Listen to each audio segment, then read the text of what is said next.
My name is Vanessa Kirkland. I'm 37. 6 hours earlier, I had finally learned exactly how far my mother would go to avoid an inconvenience. 2 floors above the recovery room I woke up in. My husband lay in the intensive care unit, unconscious. His brain was still swelling after a 4-meter fall from a scaffold. I was flat on my back with a fresh incision across my abdomen. The emergency surgery had started while Marcus was still being loaded into an ambulance across town. 2 people I loved were in the same building, and neither of us could reach the other. So I called my mother, 20 minutes away. I asked her to go sit with my husband so he would not be alone. She said no. Then she told me why. Your sister never asks for this. She's on a ski trip in Aspen. That sentence is the reason you are watching this video. Hold on to one number while I tell you what happened next. Everything that comes after this turns on it. $660,000. 11 years. I didn't learn where that money actually went until I lay in a hospital bed with one working hand. A banking app glowed in the dark. That is not even the part that broke this family open. The part that broke it open walked through my hospital door a few hours later. An old man carried a folder soft with age, and he said 4 words none of us ever expected to hear out loud. Welcome to Revenge by Truth, the channel where the quiet ones finally stop paying for peace. If you have ever been the one everyone calls strong right up until the moment you needed someone to show up for you, this story is for you. Tell me in the comments who actually showed up the last time you fell. And stay through to the end, because the man with the folder was only the beginning of what this family had been hiding from me. Let me take you back to the beginning of that night, before I understood any of it, because the order things happened in matters. Surfacing from anesthesia is a slow, blurry business. More like wading up through fog than waking. A nurse repeated my name, patient about it the way you'd repeat something to someone you've already told twice. My throat felt scraped dry. A fresh dressing pulled low across my stomach, tight enough that I could feel my heartbeat against it. Ruptured appendix. The surgeon would explain to me properly later, caught in the narrow window before it turned into something far more dangerous. A close call. In other words, though not the one that actually mattered that night. What snapped me fully awake wasn't the pain. It was what the nurse said next. Your husband was brought in about an hour after you went under. Fall at a job site. He's in the intensive care unit on the 4th floor. I asked her what that meant, and she used the careful voice medical people use when they don't want to say the word coma out loud to a woman who just came out of surgery. I understood anyway. Marcus builds things for a living. He climbs scaffolding the way other men climb a staircase, and something on that site had gone wrong enough to put him 2 floors above me, unconscious, while I lay flat on my back, unable to stand. The nurse asked if there was anyone she should call for me. Family, she meant, someone to sit with me while I waited for news from upstairs. I told her I would handle it myself, and she gave me the look people give you when you say that too calmly, the look that says she has seen exactly this kind of calm before and knows it usually cracks later, alone, in a bathroom, at 2 a.m. She was right to worry. She just didn't know it would take 11 years to crack. Not 11 minutes. I had one working arm free of tubes. I used it to find my phone on the tray table and called the only person 20 minutes from that hospital who could go sit with him until I could get up there myself. My mother answered on the 3rd ring, and I could hear a television somewhere behind her, low and constant. "Mom," I said, "it's Marcus." He fell at work. He's in the ICU and I just came out of surgery and I can't get up there. I need you to go sit with him so he isn't alone. There was a pause long enough that I thought the call had dropped. "Oh, honey," she said, and her voice did the thing it always does before a no. going soft and regretful like she was already grieving the favor she hadn't agreed to yet. Your father and I are right in the middle of something with your sister tonight. You know how she gets... I asked what that meant. What could possibly matter more than this? Brooke's flight to Aspen leaves at 6 in the morning, and she needed help getting the dog situated and packing. And honestly, sweetheart, I just don't think I'd be any use to Marcus anyway. I'm not medical. What would I even do up there? Sit with him, I said. That's what you would do. So a nurse doesn't have to be the only person in the room when he wakes up, if he wakes up. Another pause. Then the sentence. Vanessa, your sister never asks me for anything like this. She's about to go on a ski trip. This is the first real vacation she's had all year, and I am not going to ruin it over something that isn't even an emergency for me to fix. You've always been the strong one. You'll figure it out. You always do. I didn't say anything for a moment. I looked at the ceiling tile above my bed, a water stain shaped like nothing in particular. And I let that sentence sit in the room with me, the way you let a burn sit before you understand how deep it went. You'll figure it out. You always do. As if figuring it out were a talent I'd been given instead of a habit I'd been forced into since I was old enough to answer a phone. As if the man I had built a life with for 12 years, the man lying 2 floors above me with his skull swelling, was a scheduling inconvenience, standing between my mother and a dog-sitting favor for my sister. I told her not to worry about it. My voice came out flat and even, which surprised me more than it surprised her. Then I hung up before she could say anything else, which I had never once done to my mother in 37 years. I lay there with the monitor beside me, counting my own heartbeat, and for the first time since I'd woken up, I understood that the hardest part of that night wasn't going to be Marcus's fall, or my own surgery. It was going to be everything I was about to let myself finally see. Because that phone call wasn't new. That was the part I hadn't let myself notice until right then. My mother had been drawing that same line my whole life. Quietly. So quietly I had mistaken it for something else. Brooke gets the vacation. Brooke gets the benefit of the doubt. Brooke gets to be fragile, and I get to be the one who figures it out, who doesn't need anyone, who apparently doesn't even need her own mother in the room on the night her husband might not wake up. I had spent 37 years being complimented for a trait that was really just a job nobody else wanted. And I had never once stopped to ask what it was costing me to keep doing it so well. I thought about Marcus 2 floors up, alone except for machines and strangers in scrubs. I thought about the dog in Aspen that apparently outranked him tonight. And somewhere under the flat, careful calm I was holding on to, something in me that had been quiet for 37 years, finally opened one eye. To understand why that phone call went the way it did, you need a little context on who I actually was walking into that night, and why my family had settled so comfortably into treating me the way they did.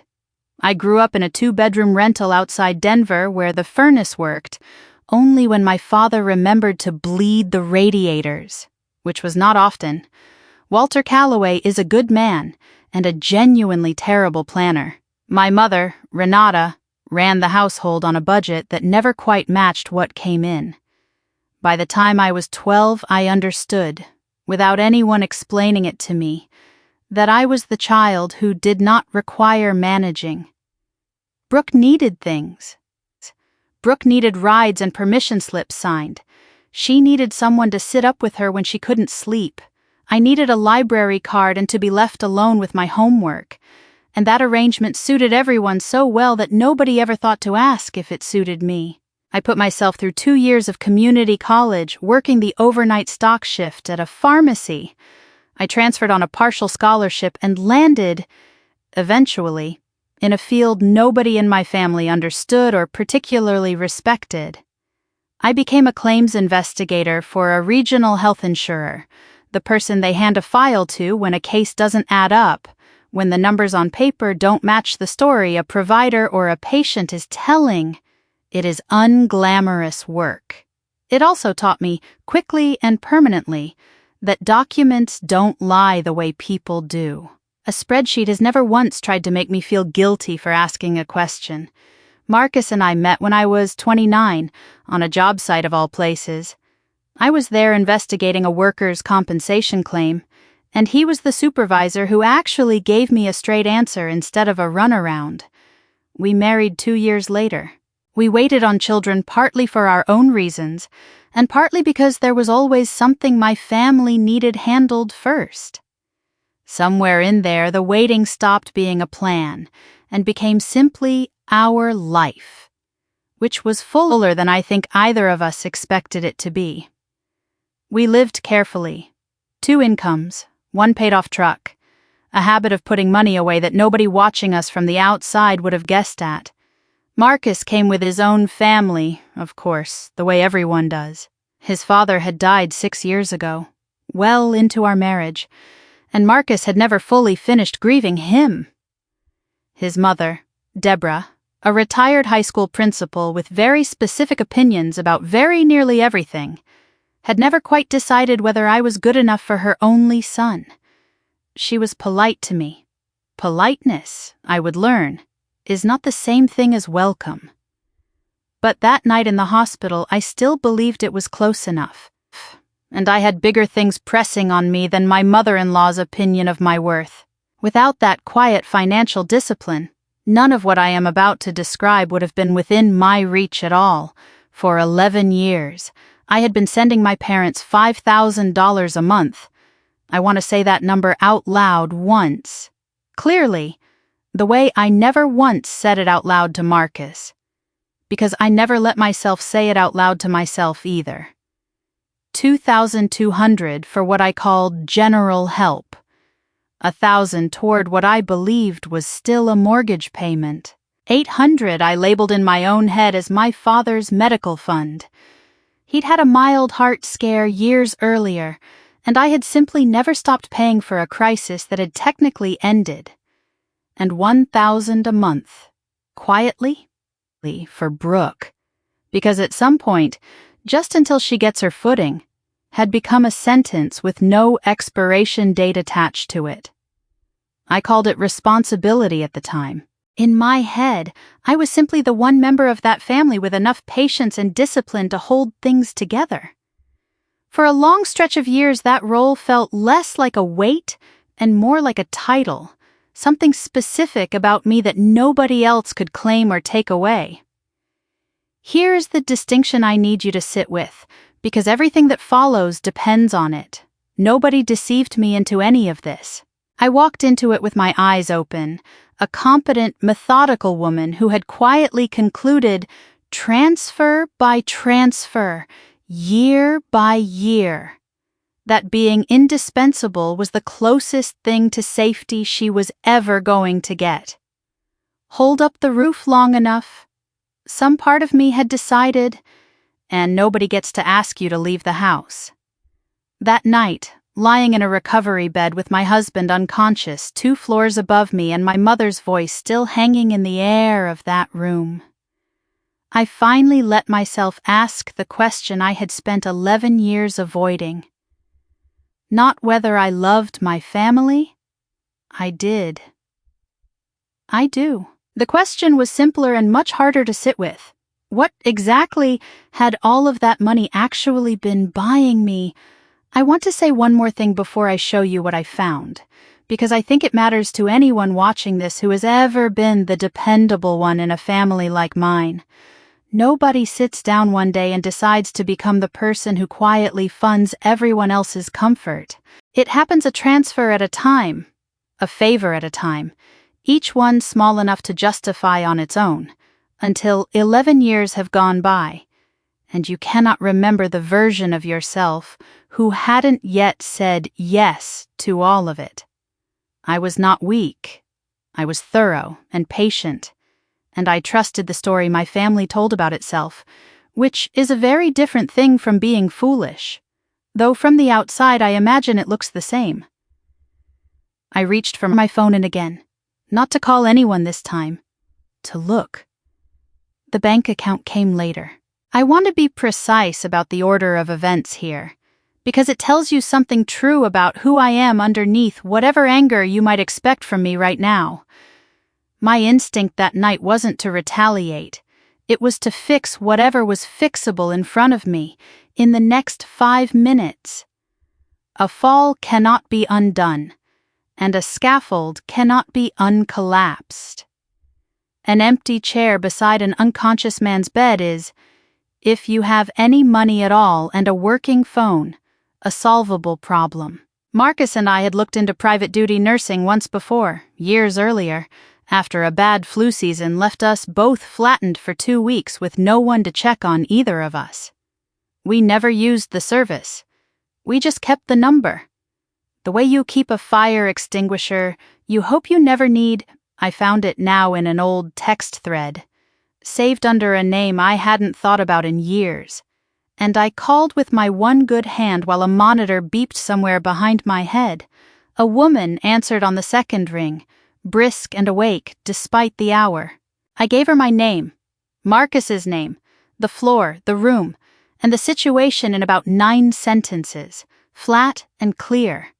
The same voice I use when I am walking a claims adjuster through a file that doesn't add up.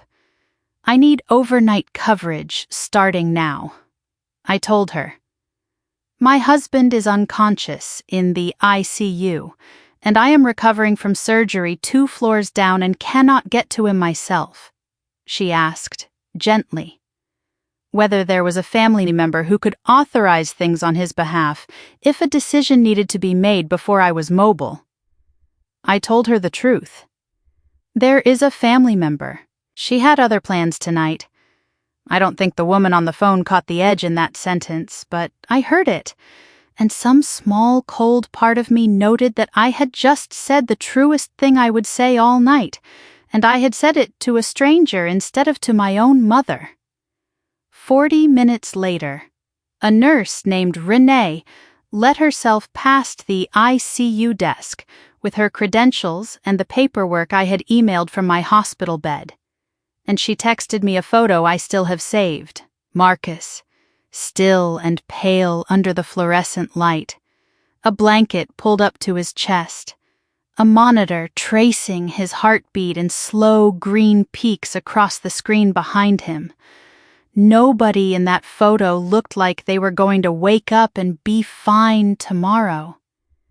But somebody was in the room, somebody who knew what the machines meant and would notice, immediately, if anything changed. I looked at that photograph for a long time, long enough that the ER nurse checking my vitals asked, carefully, if there was family who could come sit with me too, now that Marcus was covered. I told her I appreciated it, but that I was fine. I moved on to the next question before she could press further.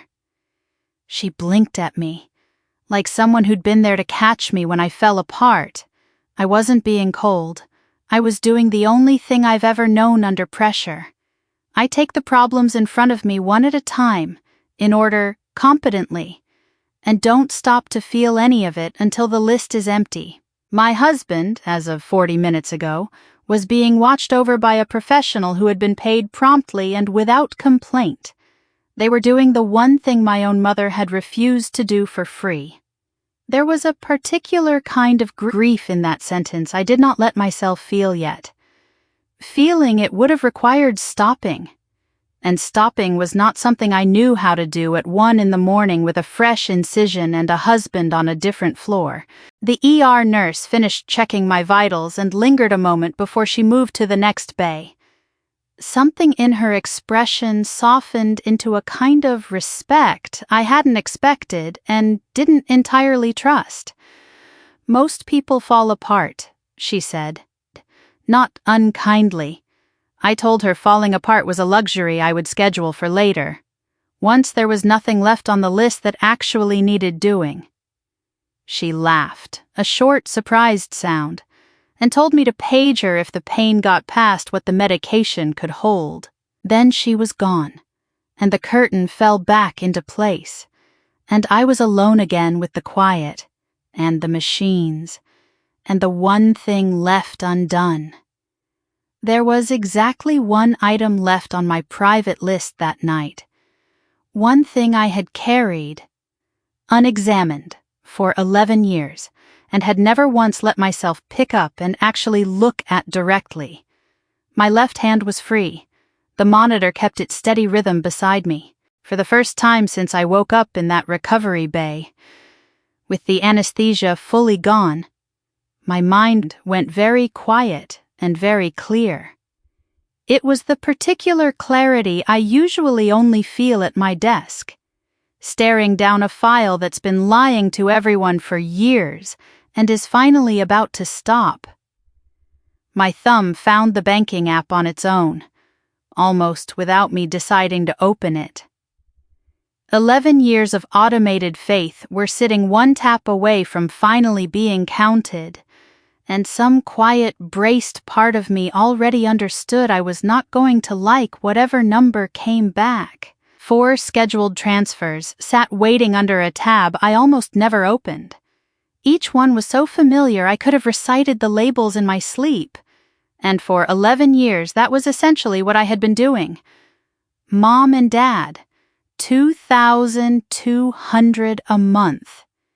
Tagged simply as general help back when I hadn't thought a longer explanation was necessary. House, $1,000. Which I had always assumed was still chipping away at a mortgage balance I had never once actually verified was real. Dad medical, $800, a category born out of one bad afternoon years earlier and never formally retired. The financial equivalent of a porch light left burning for a guest who came home long ago.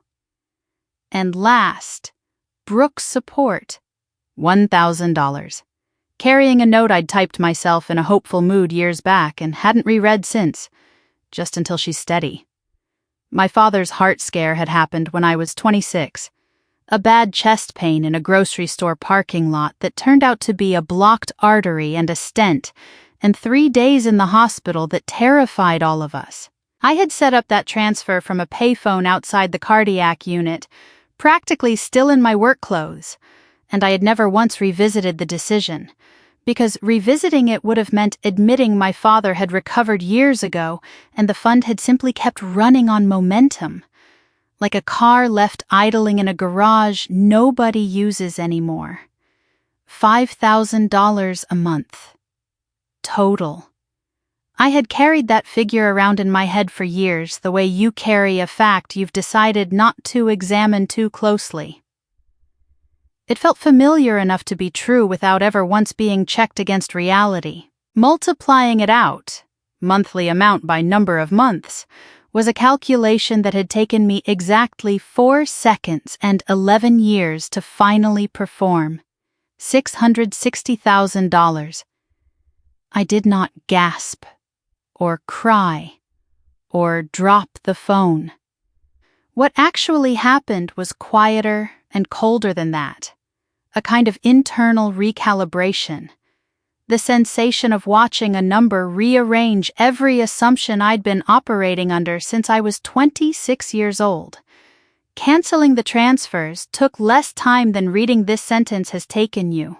Tap, confirm, done, and repeat that 3 more times until a decade, and change of automatic generosity simply switched off. Midstream, the way a tap shuts a pipe. No ceremony to it, no dramatic pause. Just 4 small green check marks in a row on a screen nobody but me would ever see. What surprised me afterward wasn't grief. And it wasn't satisfaction either. It was how little either of those feelings showed up at all. In their place sat something closer to the stillness I feel at my own desk on the rare afternoon a stubborn file finally resolves itself. Every column matching, nothing left unexplained. I might have closed the app there and let the night end on that flat, quiet note, except my thumb caught on something while scrolling back through the house transfer's history out of pure habit. The same instinct that makes me double-check a file even after I've already approved it. Tucked 3 years deep in that transaction record, easy to miss beside everything larger and louder around it, sat a small recurring charge I had no memory of ever setting up myself. $150 a month. The memo line held only 2 characters. G period. I stared at it long enough to register that it didn't belong, and not long enough to do anything about it. There was too much else demanding my attention that night for me to chase down a mystery that small.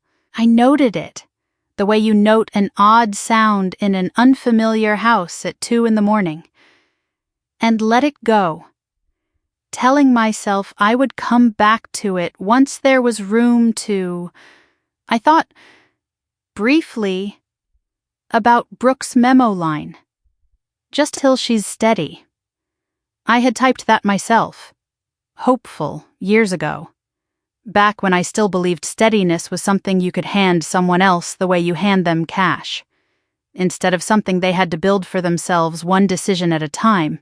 I did not know yet how far that $150 line item under the house label actually reached, or whose steadiness it had really been paying for. That understanding was still months away from me, sitting in a hospital bed that night with no idea how much smaller the picture in front of me actually was compared to the one I would eventually see whole. What I did not let go of was the number. $660,000. And not $1 of it had bought my husband a single hour of company tonight. I lay there with the phone dimming in my hand, the confirmation screen already fading. For the first time with my eyes fully open, I understood that I had spent more than a decade funding a story about my family instead of the actual family standing in front of me. The actual family, given a choice between a dying son-in-law and a ski trip, had chosen the ski trip without even pausing to look ashamed about it. I set the phone face down on the blanket. Somewhere above me, 2 floors up, a paid stranger was doing for my husband what blood was supposed to do for free. Somewhere in a house 20 minutes away, my mother was almost certainly still watching television, entirely unaware that the money had just stopped. The woman she had always called the strong one had quietly and finally stopped being strong for her. My phone rang again a little after 2 a.m, and for one unsteady second I thought it might be my mother calling to say she'd changed her mind. It was Marcus's foreman, a broad, careful man named Tom Ostrowski, who had worked with my husband for 9 years, and had clearly been dreading this call more than he let on. He told me what he knew. It was more than the hospital had given me, and somehow less comforting for it. Marcus had been up on the 3rd level of scaffolding, checking a beam connection before the concrete pour scheduled for morning. A guardrail bracket that should have been load-rated for twice his weight simply failed. 4 meters is not a long fall by construction standards. It is apparently exactly the wrong distance, long enough to pick up real speed and too short for a man's instincts to do anything useful with it. He landed on packed gravel. Helmet cracked clean through on one side. Tom had been 40 feet away and had not seen it happen, only heard it, which he said in a voice that told me he was going to hear that particular sound for a long time. I asked him the only question that mattered to me right then, whether anyone from Marcus's family had reached the hospital yet, meaning his mother. I still had not called Deborah and did not, in that moment, have the strength to be the one who told her. Tom said he'd tried her number himself out of a foreman's sense of duty and gotten no answer, and would keep trying. I told him it was handled. I have a nurse with him around the clock, I said, and I'll reach his mother myself once I have something solid to tell her. Tom went quiet for a second, and then said something that stayed with me longer than I expected it to. He's lucky to have someone as steady as you in his corner. Mrs. Kirkland, most people would be falling apart right now. I did not tell him that falling apart was simply not a resource I had been issued. I thanked him, asked him to keep me posted on the site investigation, and hung up before the kindness in his voice could do to me what my mother's coldness hadn't managed to do all night, which was crack something open I wasn't ready to have open yet.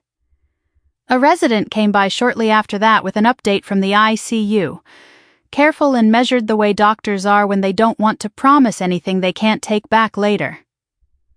The swelling in Marcus's brain was being monitored, not yet critical, not yet resolving, a waiting game measured in scans rather than hours.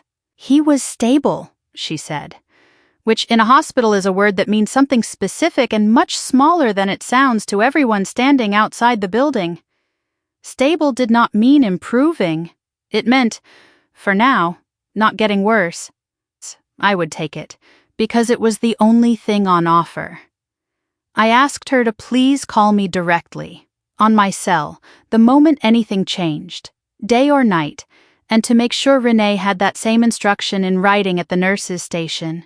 She said she would, and something in the practiced patience of her voice told me she had made that same promise to 100 other frightened people in that same hallway, and had, more often than she would ever say out loud, been the one to break the harder version of that promise instead.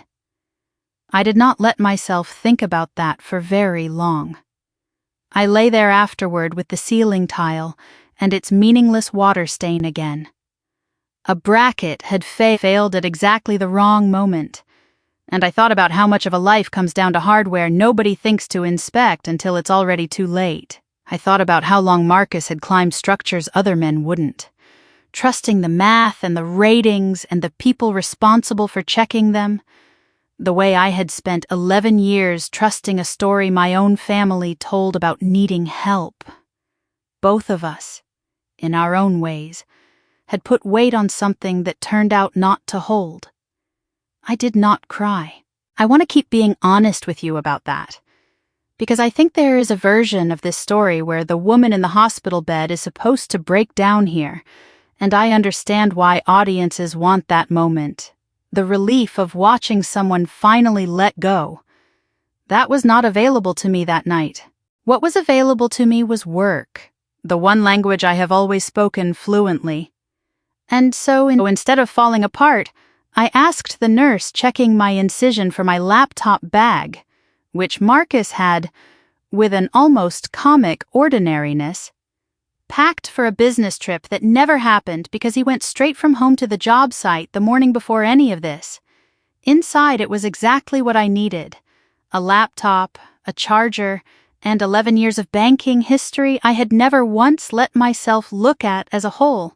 I propped the screen against the rolling table, angled it so the light wouldn't wake anyone in the next bed, and I began exporting statements, month by month, year by year, the small, dutiful payments of a woman who had never once stopped to ask where any of it actually landed. Somewhere in the back of my mind, unbidden. My grandmother's voice surfaced. A sentence she had said to me at a Thanksgiving table the year before she died. One I had not understood then and was about to understand completely. What my grandmother actually told me, that last Thanksgiving, was this: this family has never once known how to look after its own money, and someone eventually is going to have to learn, because your mother certainly never will. She said it the Thanksgiving before she died, at the end of the table, while everyone else was arguing about whether the parade started at 9 or 10. Louisa Voss did not raise her voice for anything. She had spent 40 years keeping the books for a farming cooperative 2 counties over, and she talked about money the way other grandmothers talk about weather, plainly, without embarrassment, as a fact of the world rather than a thing to be delicate about. I remember laughing a little when she said it, assuming she meant something warm and vague, something about generosity, about being the responsible one in a family that needed a responsible one. I filed it away as a compliment and went back to my pie. She had reached over and patted my hand once, the way she always did instead of hugging, her fingers dry and strong from decades of paperwork and gardening. And she had not said anything else about it that night or in any of the months I had left with her before she passed, quietly, in her sleep, the following spring. I had been buried in a brutal quarter at work when she passed, carrying a grief I didn't fully let myself feel until months later. And I had never once thought to go back and ask what, exactly, she had meant, or whether there was anything specific sitting behind the warning at all. Sitting in that hospital bed 11 months after burying her, with a laptop screen glowing against the rolling table, I understood for the first time that she had not been being warm. She had been trying, in the plain, unembarrassed way she said everything to warn me. I built the spreadsheet the way I build every spreadsheet, the way that has paid my mortgage for a decade. One column for date, one for amount, one for category, and a formula at the bottom that does not care about anyone's feelings. I exported 11 years of statements and dropped them into the pivot table. Then I did the thing I do for a company with more money than I can properly picture, the thing I had been too polite to ever do for my own life. I sorted $660,000 by where it had actually gone. It took nearly 2 hours, working one-handed and stopping twice when the pain medication made the numbers swim. Once a nurse came in to check my dressing, I minimized the window like a teenager hiding a browser tab, embarrassed, absurdly, to be caught doing math about my own family at 3 a.m. I had built spreadsheets in worse circumstances, usually in windowless conference rooms defending a denial to an attorney who wanted me to be wrong. I had never built one where I was afraid. In a small, unexamined corner of myself, I feared what the answer might actually say about the last 11 years of my life. What emerged, row by row, as the formulas finished calculating, looked nothing like the picture I'd been carrying in my head for 11 years. I had believed, in the vague, unexamined way you believe things you've never actually checked, that the bulk of that money had gone toward my father's ongoing medical care and the mortgage on the house I grew up in. I filtered by category and matched it against actual documented expenses, the real medical costs and the mortgage records I was able to pull from the county site with my claims adjuster login. The numbers told a much smaller, much stranger story. A little over $90,000, across 11 years, could be matched to anything resembling my father's actual medical care. Roughly $40,000 had genuinely gone toward the mortgage, in scattered, inconsistent amounts that didn't remotely resemble 11 years of steady payments. That left, by my own math, somewhere close to $530,000 I still could not account for.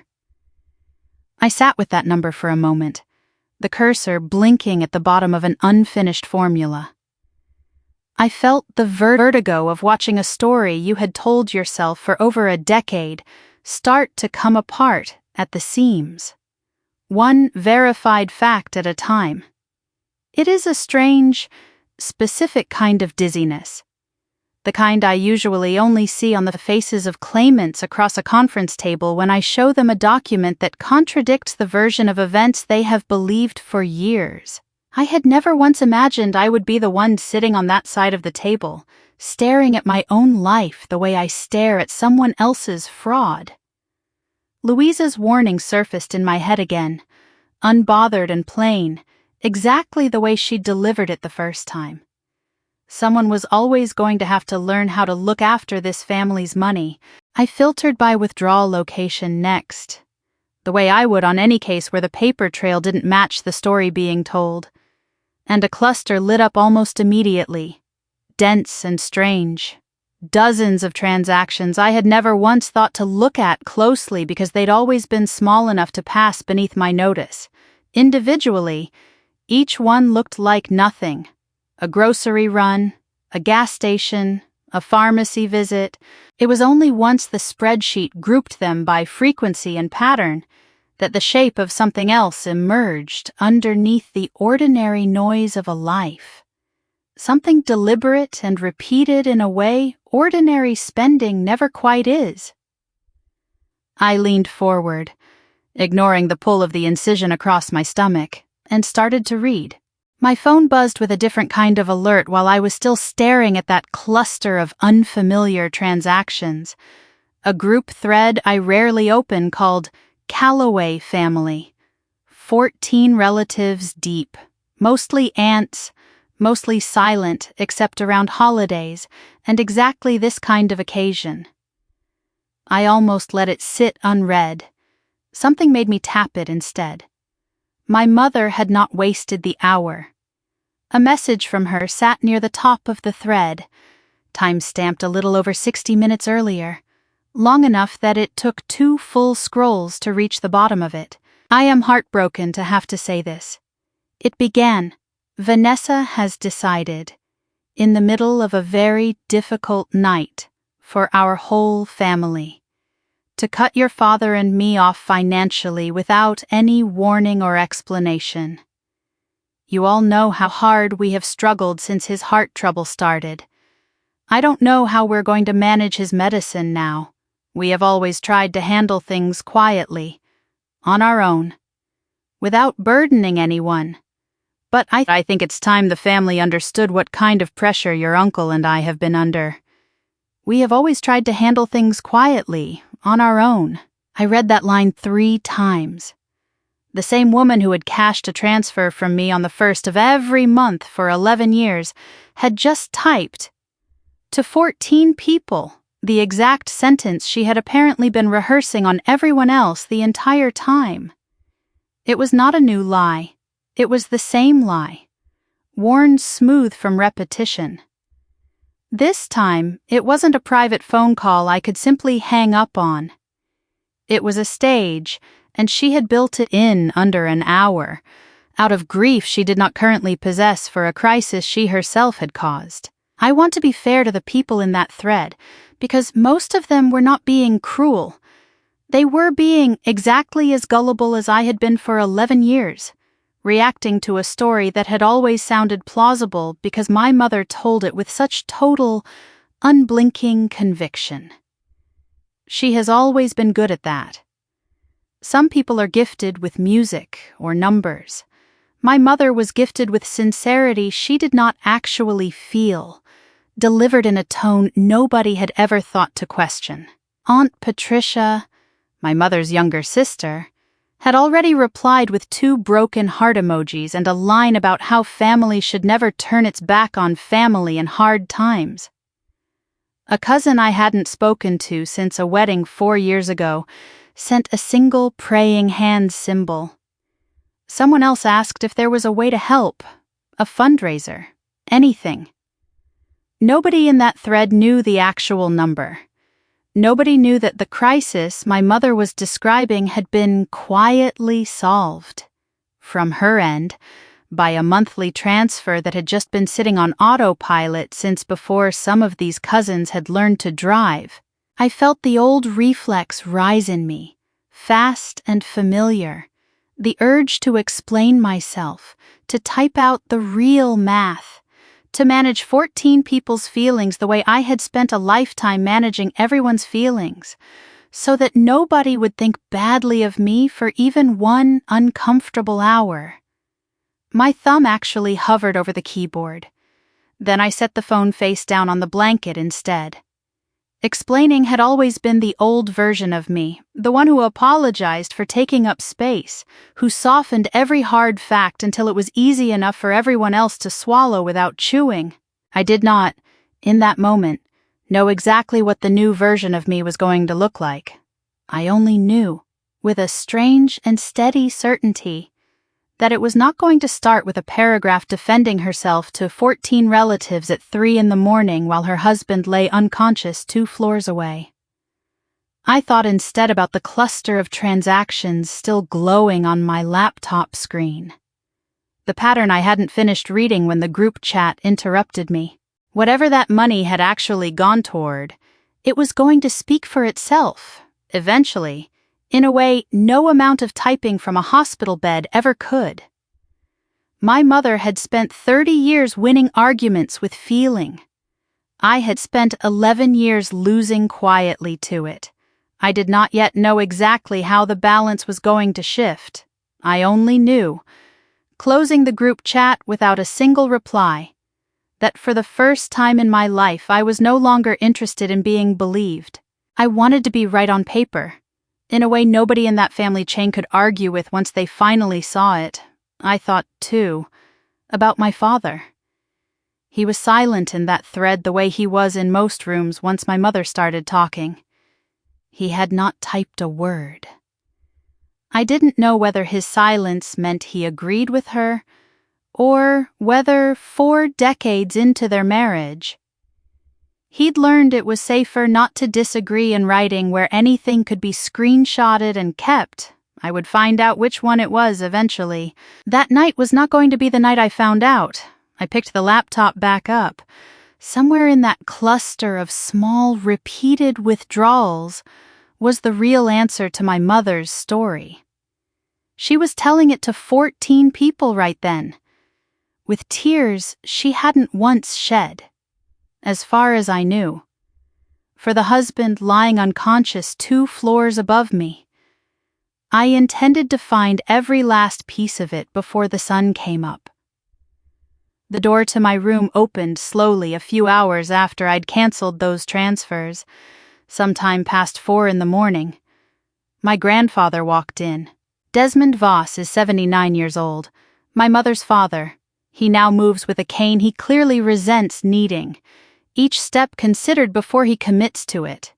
He was dressed the way he dresses for anything he considers serious.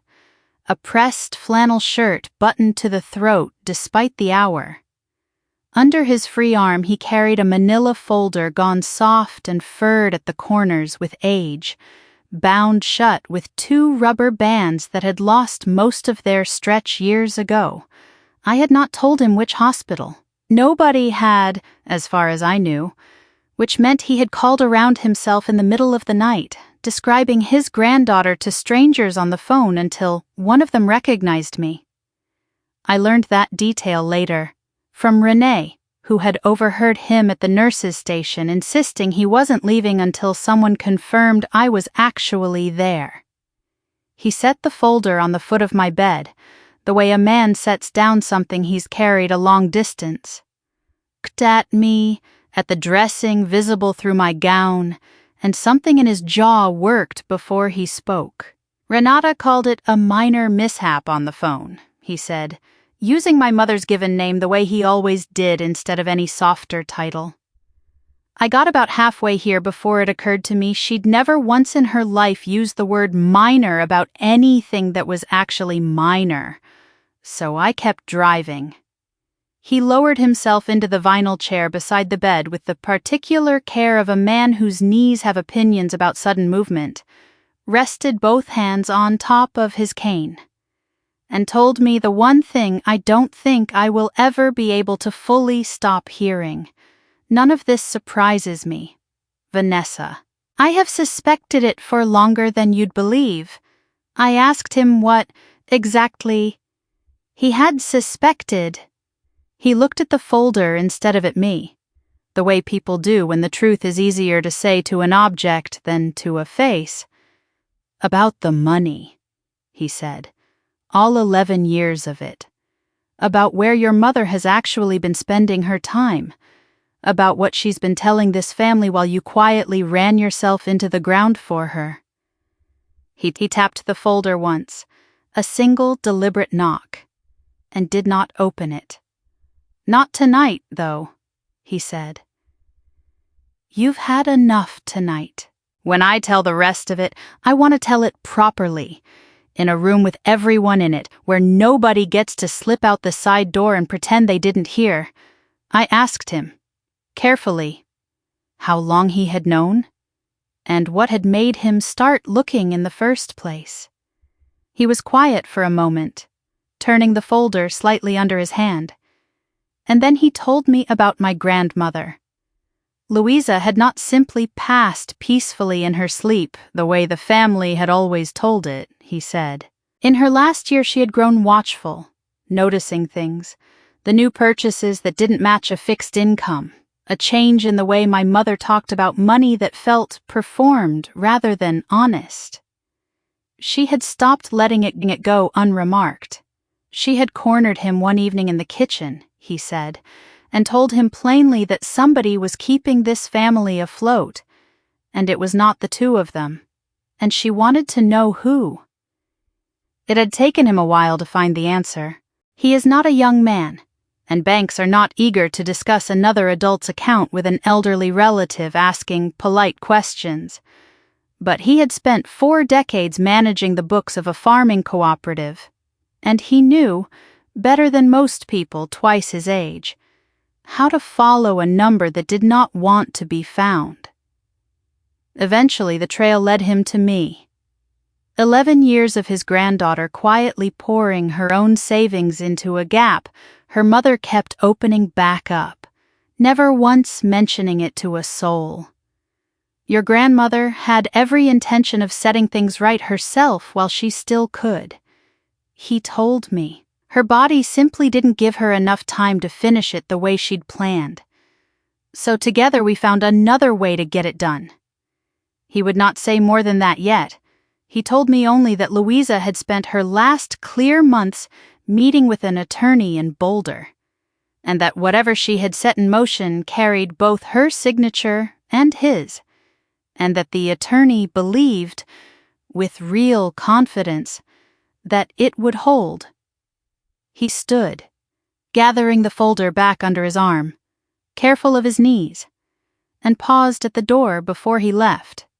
She was never ashamed of you, Vanessa, he said. Your grandmother trusted you above anyone else in this family, and there was a reason for that. With that, he shuffled into the hallway, his cane tapping an uneven rhythm against the tile. I was left alone in the dim room with the monitor counting my heartbeat, wide awake for whatever remained of that night.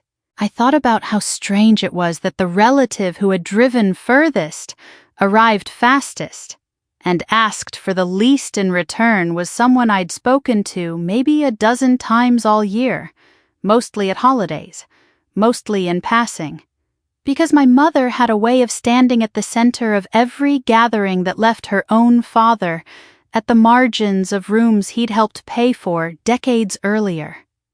I had never once wondered what that must have felt like, watching his daughter run a household on money he suspected wasn't hers, unable to say anything without proof.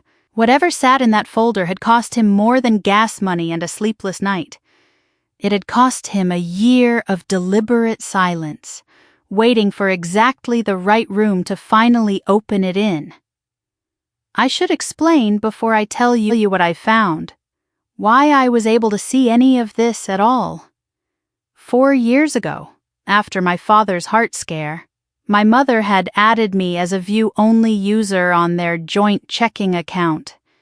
She did it so I could help catch anything that looked wrong while they were both still shaken and half convinced he might have another episode any day. She had never removed the access afterward, and I had never once used it for anything beyond glancing at a balance twice a year to make sure the lights hadn't been shut off. That night, for the first time in 4 years, I actually opened it and looked at where the money went once it left my hands. The picture that assembled itself was worse and stranger than a hidden mortgage shortfall. Of the roughly $530,000 I could not match to real medical bills or real mortgage payments, 2 clear rivers emerged once I sorted by recipient instead of by date. The first, and by far the larger of the 2, ran to an external account under a name I did not recognize. Gerald Combs. Wire transfers. Semi-regular. Stretching back nearly 5 years. Totaling somewhere north of $350,000. Framed in the account notes, when there were notes at all, as loan repayment, or gift, or once, memorably, seed money. I did not know who Gerald Combs was. I assumed, sitting there at 4 in the morning with a laptop balanced on a rolling table, that my mother had fallen for exactly the kind of scheme people warn retirees about constantly. Nobody ever quite believes it will happen to their own family.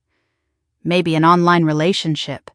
A stranger who had spent years making her feel seen had filled something her marriage had not, because that marriage, which from the outside always looked comfortable, I was beginning to suspect had never quite been enough for her.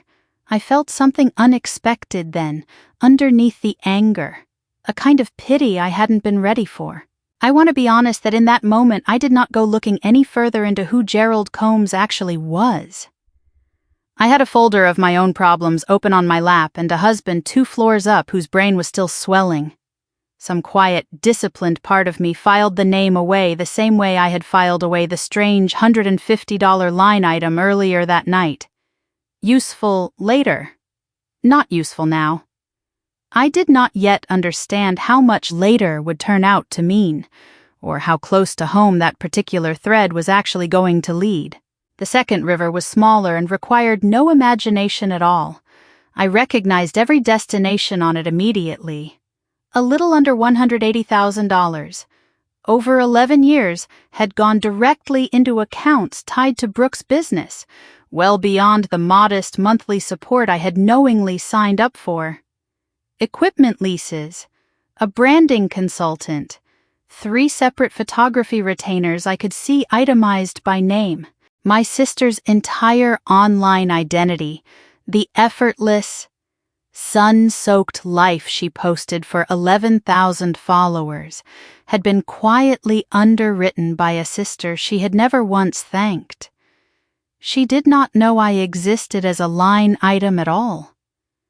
$660,000, sorted at last into what it had actually purchased, $90,000 in real care for my father, $40,000 toward a house I did not own, $350,000 toward a stranger named Gerald Combs, $180,000 toward a brand my sister called hers. I called my mother. It was nearly 5 in the morning, and she answered groggy and irritated, the voice of a woman inconvenienced, rather than a woman worried about her daughter recovering from surgery 2 counties over. "Vanessa, do you have any idea what time it is?" I asked her, evenly, who Gerald Combs was. The silence on the other end went on long enough that I could hear her breathing change. Then, when she finally spoke, her voice did the thing it always does when she's caught somewhere she didn't plan to be caught, sliding sideways into something wounded and defensive at once. "That is none of your business. Vanessa, I don't know what you think you're looking at, but you have no right." "I have every right," I told her. "It's my money." "Your sister never has these emergencies," she said, the same sentence, word for word, the second time in one night. As though repetition alone could make it mean something different, as though it were an answer instead of a deflection. "I know, Mom," I said, and let the words carry a weight I hadn't given them the first time she'd said it. "Brooke never has these emergencies, because Brooke has always had me, and apparently, so has Gerald Combs." I ended the call mid-sentence, before she'd finished whatever she was about to say next. I had never once cut her off like that in 37 years, and now I'd managed it twice before sunrise. The second time cost me noticeably less than the first, the way any door swings easier once you've already forced it open. I set the phone down on the blanket and looked at the numbers glowing on the laptop screen one more time before I finally let my eyes close. $660,000, fully accounted for at last. 4 in the morning.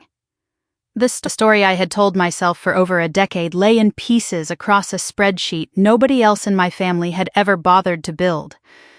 I did not feel triumphant. I felt, more than anything, tired in a way sleep was not going to fix. The particular exhaustion of a woman who has just finished doing, alone, in a hospital bed, the one thing an entire family should have done together years ago. A resident finally cleared me to be wheeled up to the ICU a little after 7 that morning, and I insisted on going even though every nurse who looked at my chart raised an eyebrow at the idea. I did not care. I had spent the whole night solving problems from a distance, and I needed, badly, to be in the same room as my husband for even 5 minutes before I let myself close my eyes. Renee was still there when they wheeled me in, exactly where I'd left her in the photograph hours earlier, reading something on a tablet in the chair beside Marcus's bed.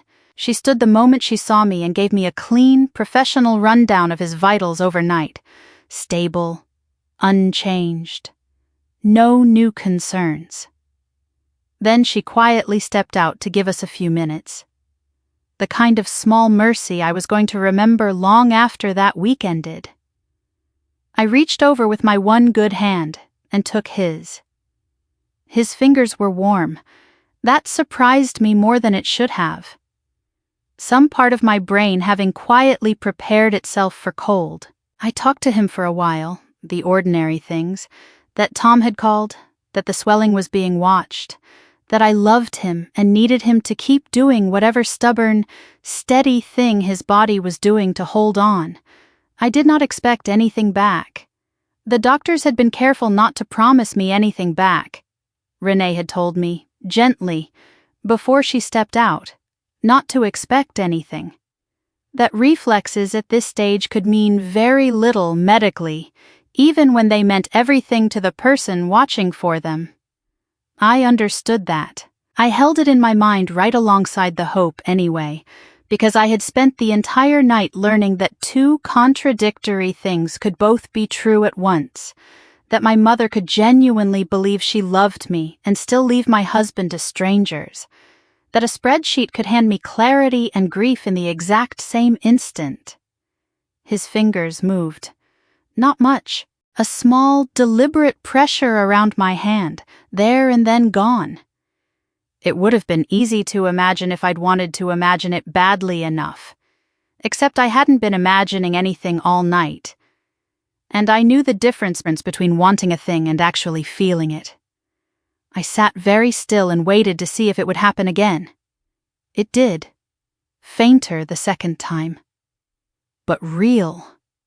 I put my forehead down against the edge of the mattress rail and let myself, finally, for about 90 seconds, feel every single thing I had been setting aside since the phone call in the recovery bay. Then I sat back up because 90 seconds was what I had, and there was still one thing left to do before I could rest. I opened my phone and found the summary page I had built sometime around 5 in the morning. One clean sheet, $660,000 broken into exactly what it had actually purchased over 11 years. Laid out the way I would lay it out for an attorney who needed to understand a case in under a minute. I did not send it to the family group chat.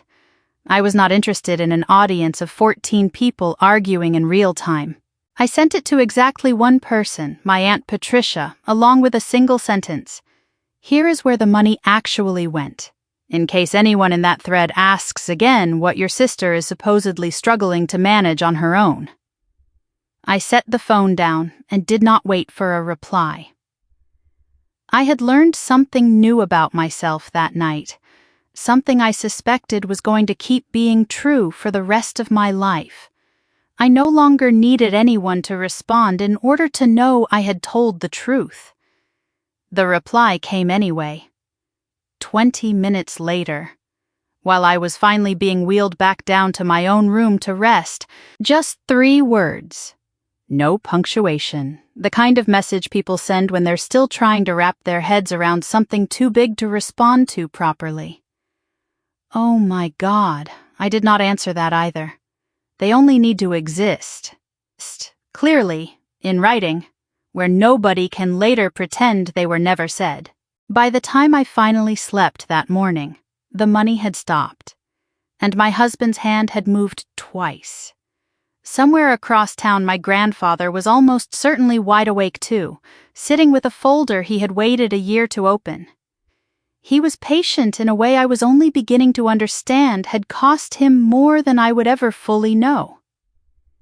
I did not yet know about Deborah's paperwork, or about a name buried in my own transaction history that was going to turn out to matter more than almost anything else in this story.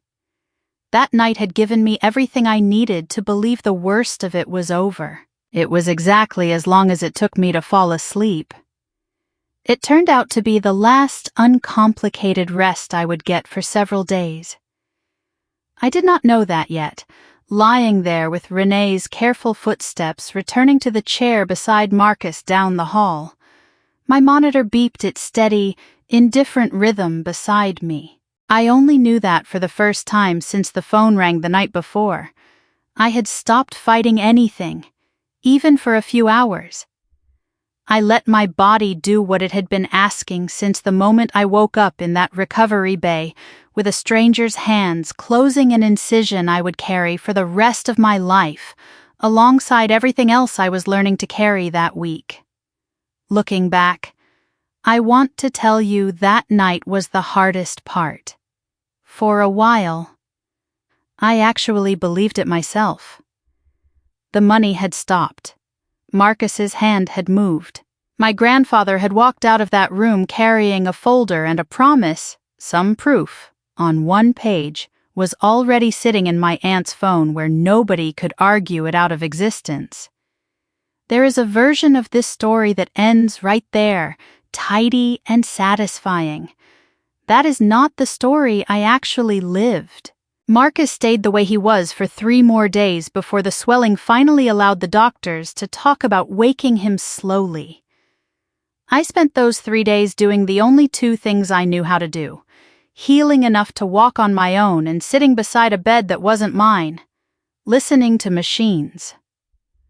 On the 3rd day, a nurse finally cleared me to go home, shower properly, and come back the next morning with clean clothes and a working phone charger. I walked back into that ICU less than 18 hours later and understood, almost immediately, that someone had gotten there before me. I had slept 9 hours in my own bed for the first time in what felt like a year and showered until the hot water actually ran out. I drove back to the hospital with a bag of clean clothes for Marcus and a coffee for Renee, feeling, for the first time since the accident, something close to steady ground under my feet. I want you to picture the version of that morning I had been imagining on the drive over, because it makes what actually happened land harder. I had pictured walking in with clean clothes and a working phone, sitting beside Marcus, maybe reading to him the way the discharge nurse had suggested. Familiar voices sometimes helping the brain find its way back. I had not pictured a stranger's coat draped over the visitor's chair. Deborah Kirkland was standing at the foot of Marcus's bed when I came through the doorway, close enough to the attending physician that I caught the tail end of a sentence before either of them noticed me. Something about transfer paperwork, something about a facility she trusted. I want to be fair to her before I tell you what came next, because fairness matters to me even now, even knowing everything I eventually learned. Deborah had buried her husband 6 years earlier and had exactly 1 child left in the world, and that child was lying in a hospital bed with a swollen brain and a wife who had been, for the last 3 days, physically unable to stand guard over him the way a mother like Deborah believed a mother should. I understood the fear underneath what she was doing.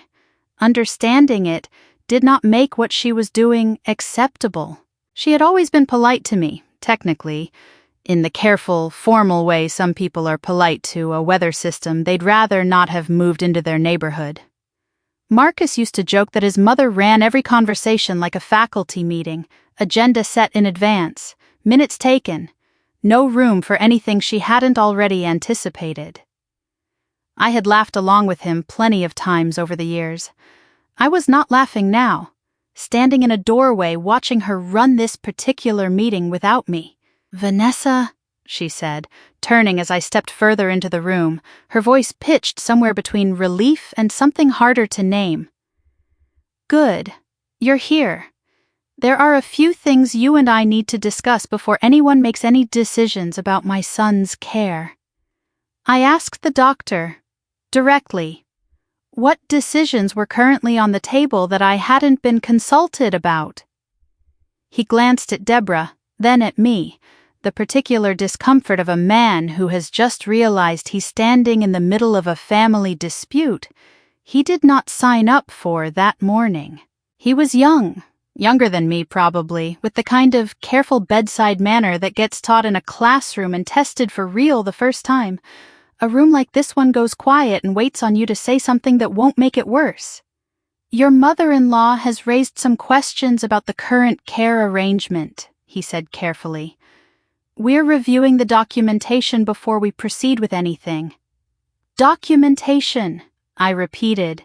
Deborah reached into a leather folio I hadn't noticed she was carrying and set it on the rolling table. The same table I had used 4 days earlier to build a spreadsheet that had unraveled my entire family in under 2 hours. I recognized nothing about the folder itself, only the particular chill of watching someone else produce paperwork in a hospital room. The same instinct I'd had with my own mother's group chat, that whatever was inside it had been prepared in advance, carefully, by someone who had already decided how this conversation was going to go before I walked in. "I need you to understand something before we go any further," she said. And there was no cruelty in her voice, which somehow made it worse. "I am not trying to take anything from you. I am trying to protect my son, the same way I have protected him his entire life. And I think, given the circumstances of the last several days, a little extra protection is exactly what this family needs right now." I asked her what, precisely, was in the folder. She did not answer right away. She looked at Marcus instead, still and unmoving under the sheets, machines tracking a heartbeat that belonged to a man who could not currently speak for himself. And something in her expression shifted into a kind of certainty I recognized instantly. Because I had spent 37 years watching my own mother wear the exact same look right before she said something designed to end an argument before it started. "There are a few things you need to know before you decide anything. Vanessa," she said, "things Marcus signed a long time ago, back before either of us knew you existed." I looked at the folio sitting closed on the rolling table, then at Marcus, then at Deborah's face, composed and certain in a way that told me she had rehearsed this exact conversation in her car on the drive over, the same way I had rehearsed nothing at all because I had genuinely believed, until 30 seconds ago, that we were on the same side of this. Whatever calm I had walked in with from that long hot shower and 9 hours of real sleep evaporated somewhere in the space between her sentence and my next breath. "Show me," I said. Deborah opened the folio and slid a single document across the rolling table toward me. The paper was crisp enough that I suspected it was a fresh copy, printed recently and deliberately for exactly this moment. The header read, "Durable Power of Attorney for Healthcare." Below it were Marcus's full name, a date 9 years old, and a signature I recognized instantly from watching him sign 100 contracts over the years in that same distracted, efficient scrawl. "He was 32 when he signed it," Deborah said, before I'd finished reading. There'd been a climbing accident. Nothing serious in the end. A torn ligament and a night in the emergency room. It frightened him enough that he came to me afterward and asked me to help him get his affairs in some kind of order. I was the only family he had at the time. It made sense for him to name me. I read the document twice. My claims investigator brain automatically did the thing it does with any file, checking dates against context and checking whether the story being told matched the paper actually in front of me. 9 years ago. Marcus and I had met 8 years ago. Married 6. This document predated me by a full year. It was drafted in a version of his life where I did not yet exist, where his mother, by her own account, was the only person he had to turn to. I thought about the Marcus I knew at 32, a version of him I'd only ever met through his own stories. He was still a year out from the site supervisor job he holds now, living alone in a rented duplex with a torn ligament and, apparently, nobody closer than his mother to call from urgent care. It was not hard to believe he'd signed whatever she put in front of him that week without reading it too carefully. It was also not hard to believe he had never once thought about that piece of paper again in the 9 years since. Most people treat a form they signed under duress as irrelevant once the crisis passes. I asked the obvious question: has this ever been updated?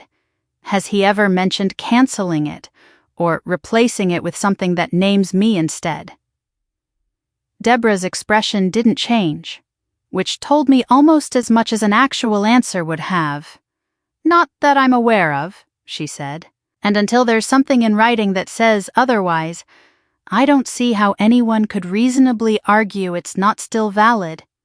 I want to explain something to you here, because I think it matters for understanding what happened next.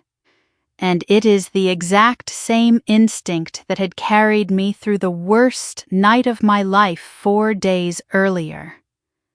I did not scream. I did not accuse her of anything. Some cold, disciplined part of my brain, the part that reads insurance denials for a living, simply started building a case, the way I always do, fact by fact, before I let myself feel anything about what the facts might mean. I asked to see the document's filing history, whether it had ever been submitted to a hospital system, and whether an attorney drafted it, or Marcus had used some hastily found online template at 28 with a torn ligament and no real understanding of what he was signing. Deborah did not have those answers ready, and something in the small hesitation before she said she'd have to check told me this was less airtight than she wanted it to appear. It is a very specific feeling. Catching someone mid-bluff in a room with monitors beeping behind them. I recognized it because I had felt the exact same thing 3 nights earlier, on the other side of a very similar conversation. Reading my own mother's story apart one transaction at a time, I need to speak with the hospital's legal department. I told the doctor, who looked, if anything, relieved to have somewhere else to direct this conversation.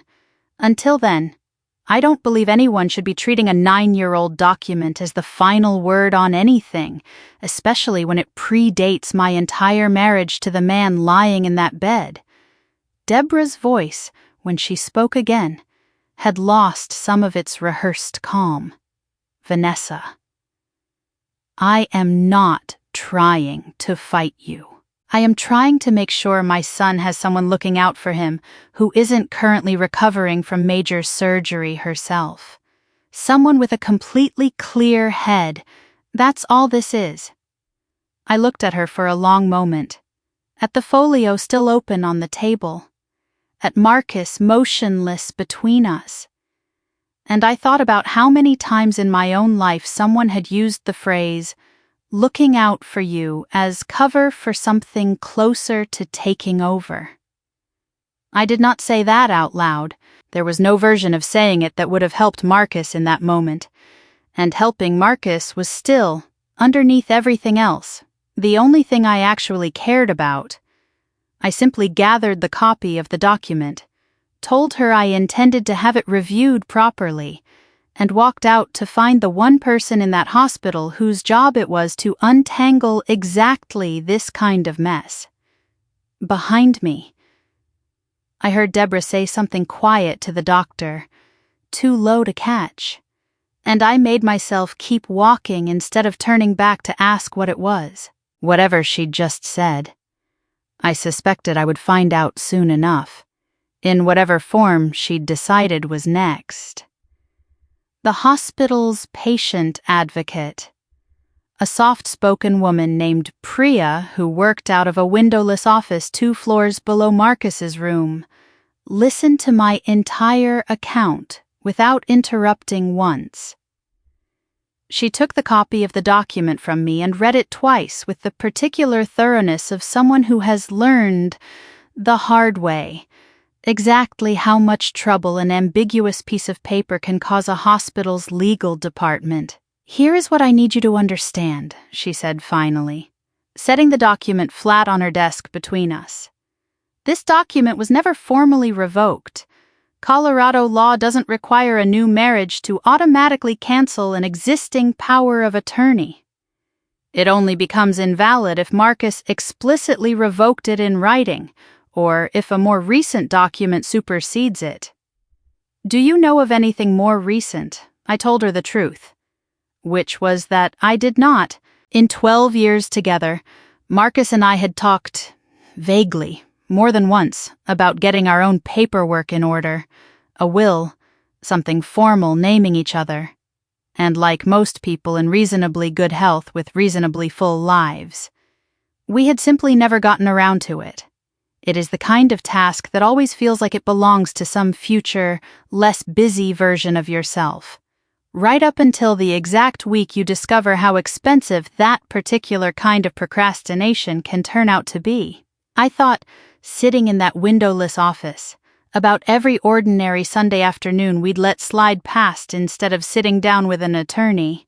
Every time one of us had said we'll get to it this fall and then genuinely meant it, before something more urgent, a work deadline, a family obligation, a simple exhausted Sunday, pushed it back another season.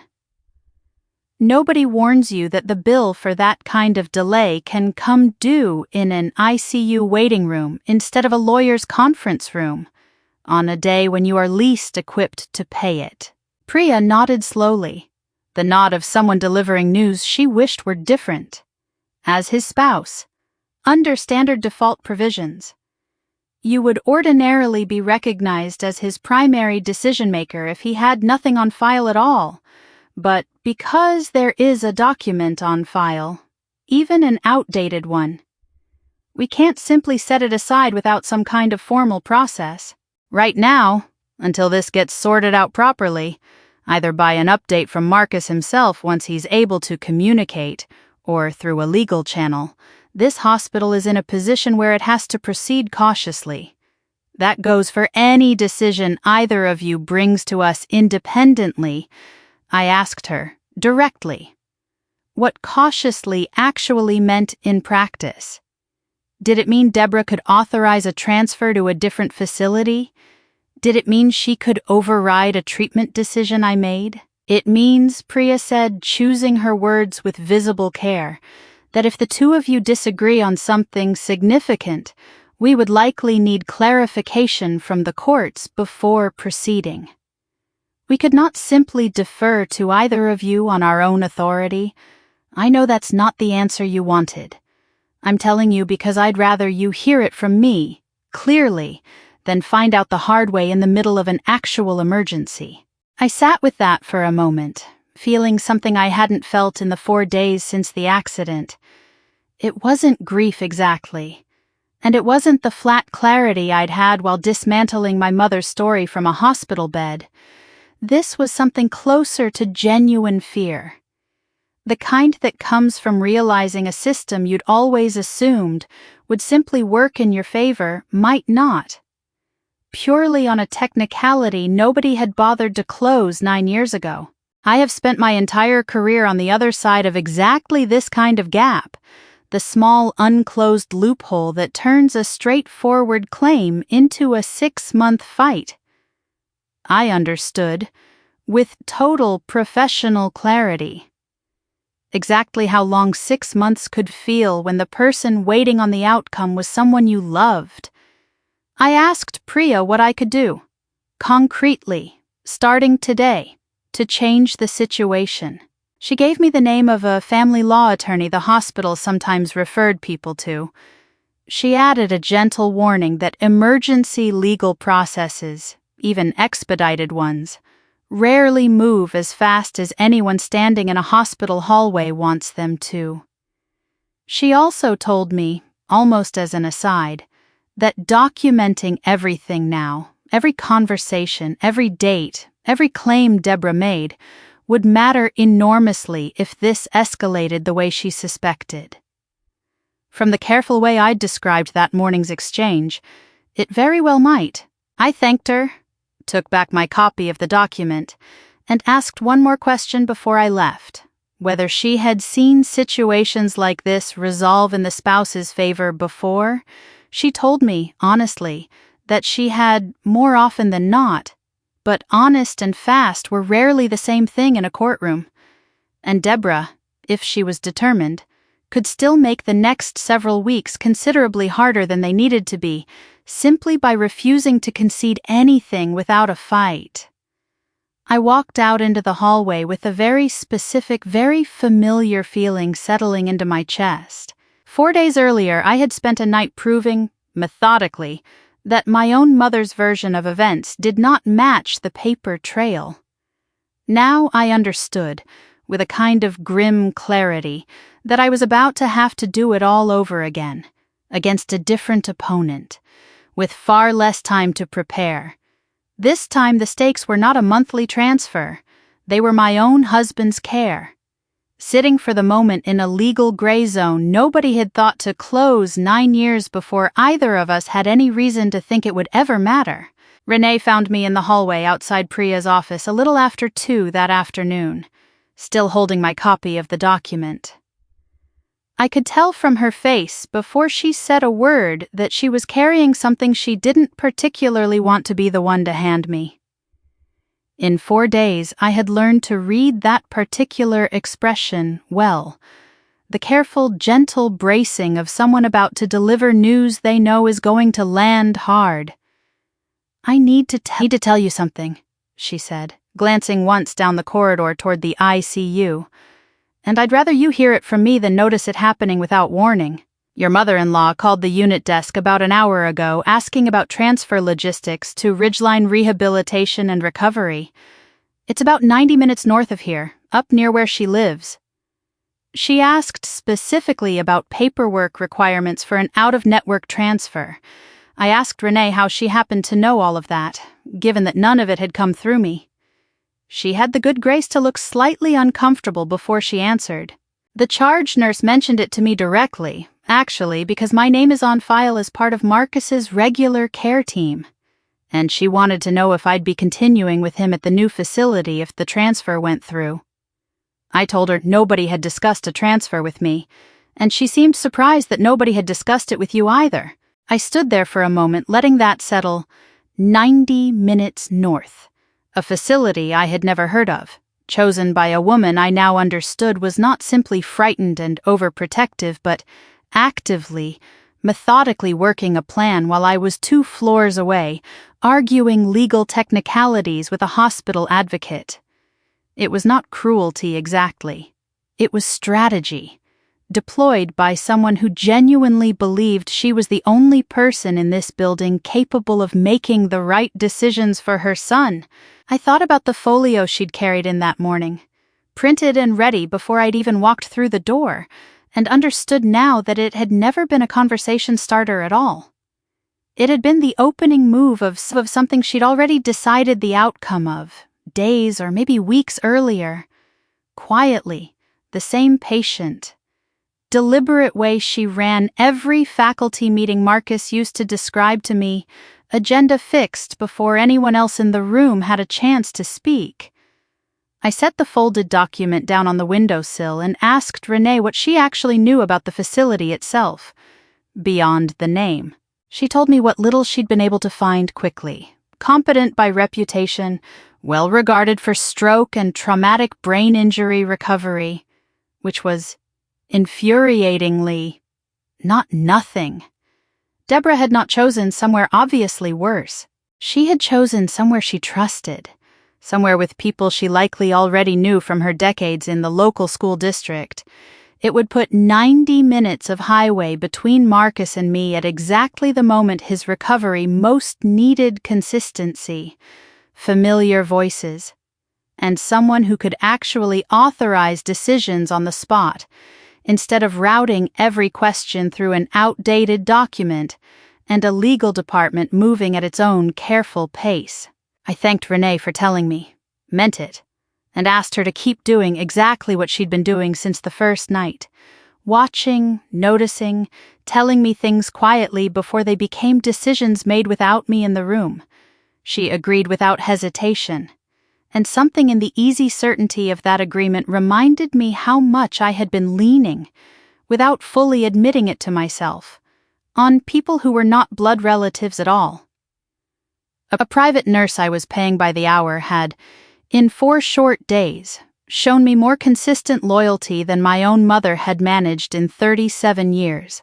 There is a lesson buried in that fact that took me longer than it should have to actually learn. Watching Renee walk back toward the ICU with the same unhurried competence she'd carried since the first night, loyalty, real loyalty, turns out to have very little to do with shared blood and a great deal to do with whether someone shows up consistently on the ordinary, unglamorous days nobody's watching. Not just the dramatic ones where showing up earns applause. I did not go back to Priya's office. I did not call the attorney whose name she'd given me. Not yet. I went back into Marcus's room and pulled the vinyl chair close to his bed. I sat with him for a long while, watching the slow rise and fall of his chest and thinking about the particular kind of fight I was about to have. This one was going to be different from the fight with my own mother. And I understood that difference clearly, even before I'd fully worked out what to do about it. My mother had lied to protect her own comfort, and once the paper trail was laid out in front of enough witnesses, there had been almost nowhere left for that lie to hide. Deborah wasn't lying about anything.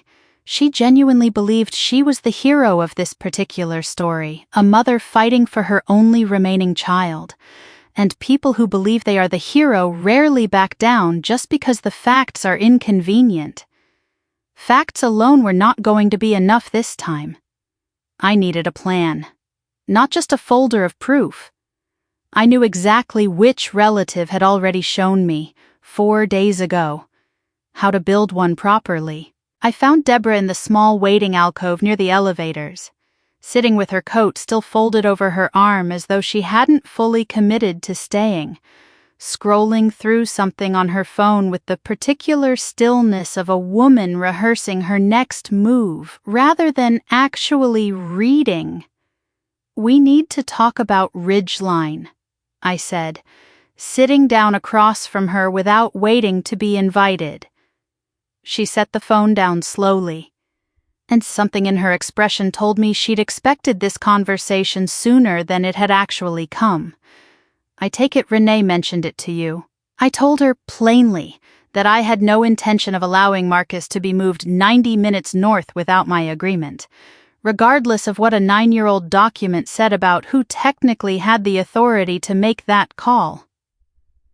She listened without interrupting, her hands folded neatly in her lap, and when I finished, she did not raise her voice, which I had somehow expected, and which made what she said next land harder rather than softer.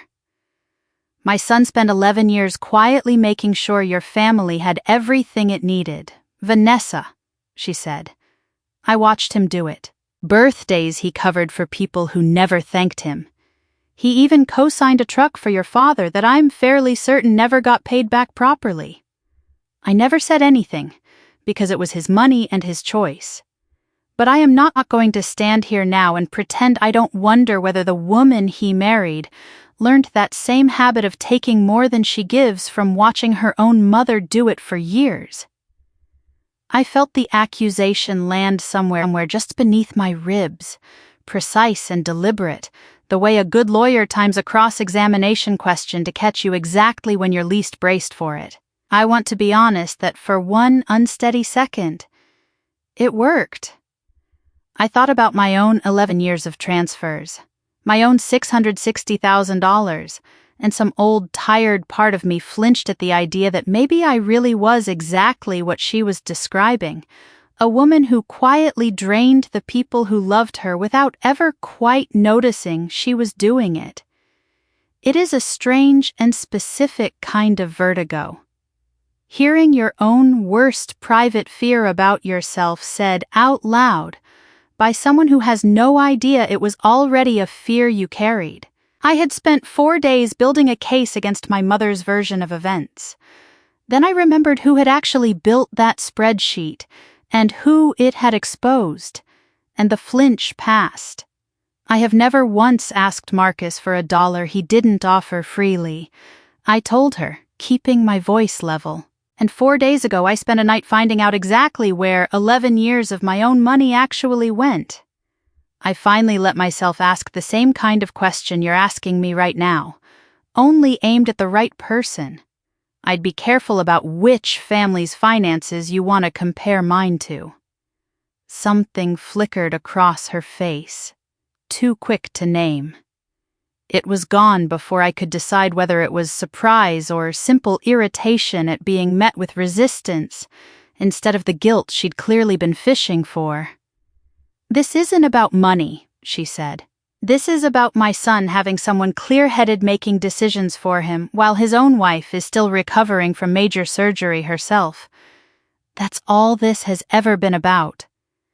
Then let the hospital's legal department make that determination," I said.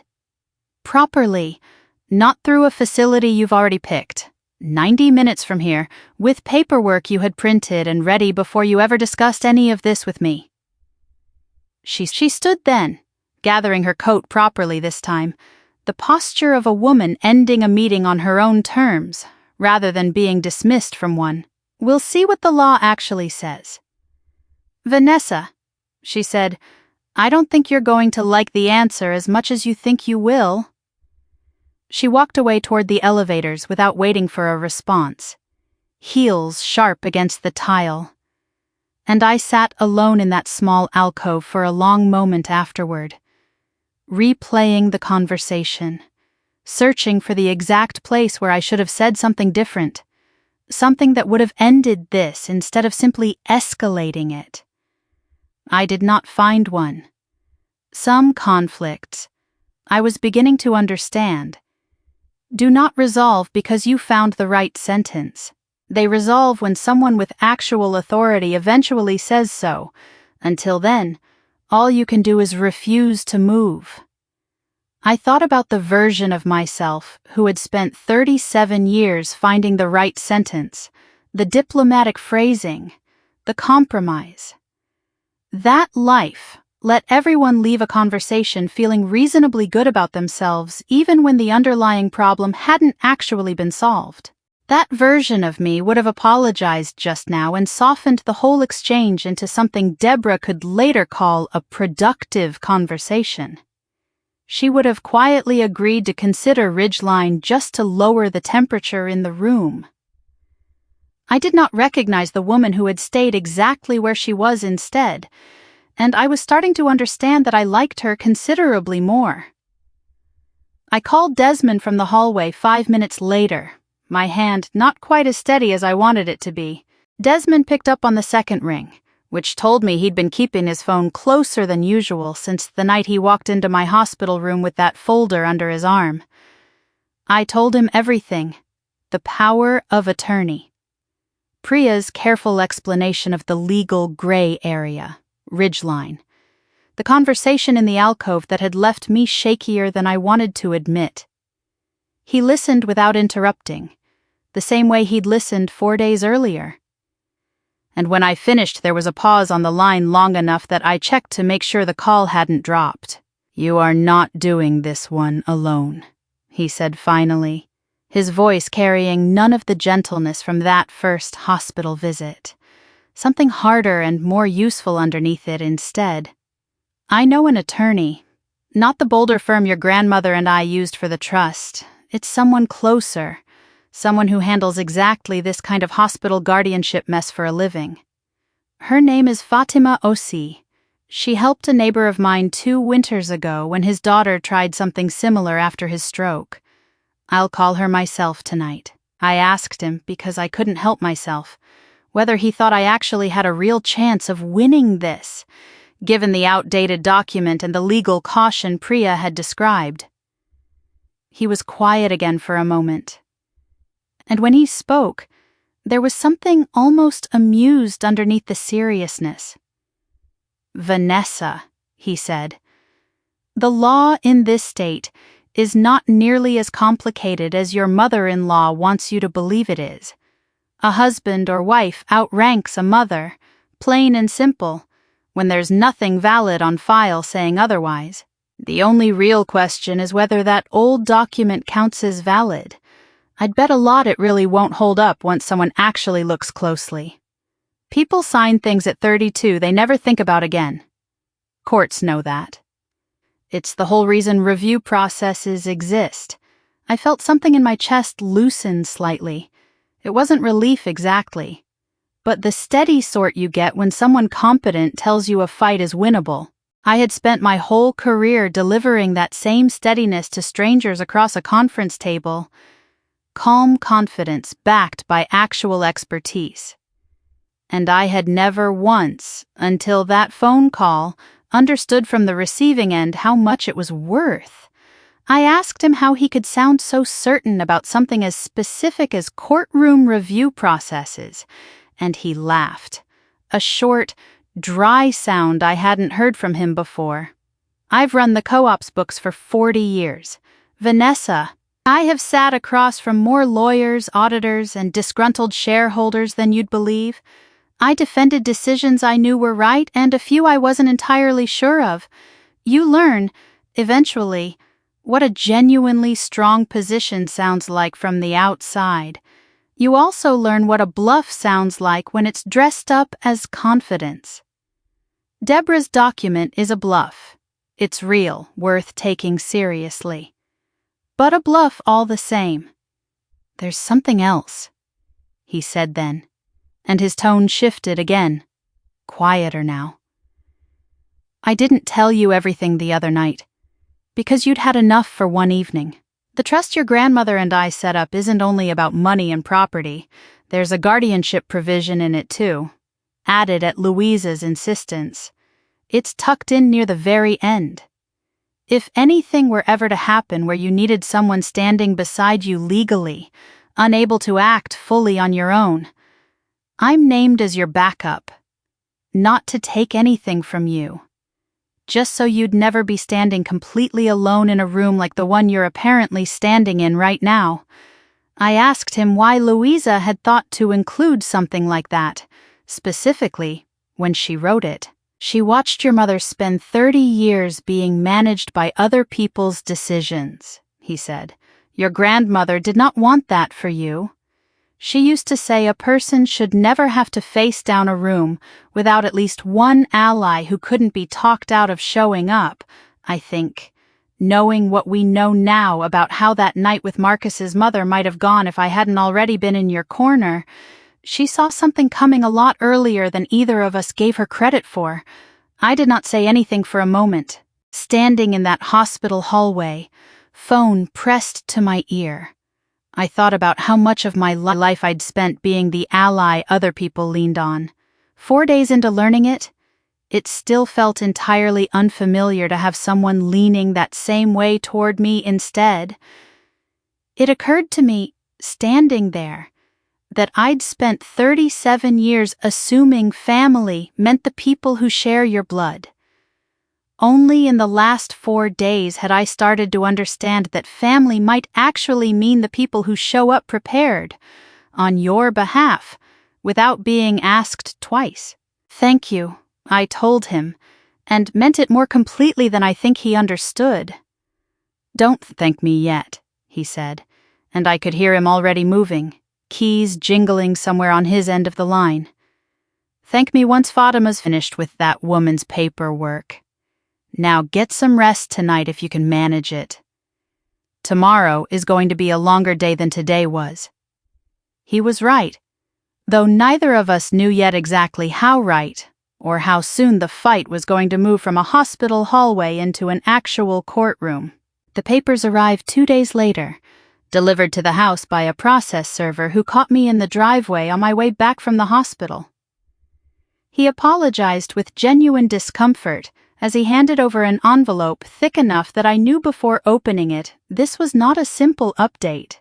Deborah had filed a petition with the county family court requesting temporary emergency guardianship over Marcus's medical decisions, citing, among other things, my recent major surgery, my own recovery timeline, and what the filing called questions regarding the petitioner's current capacity for sound.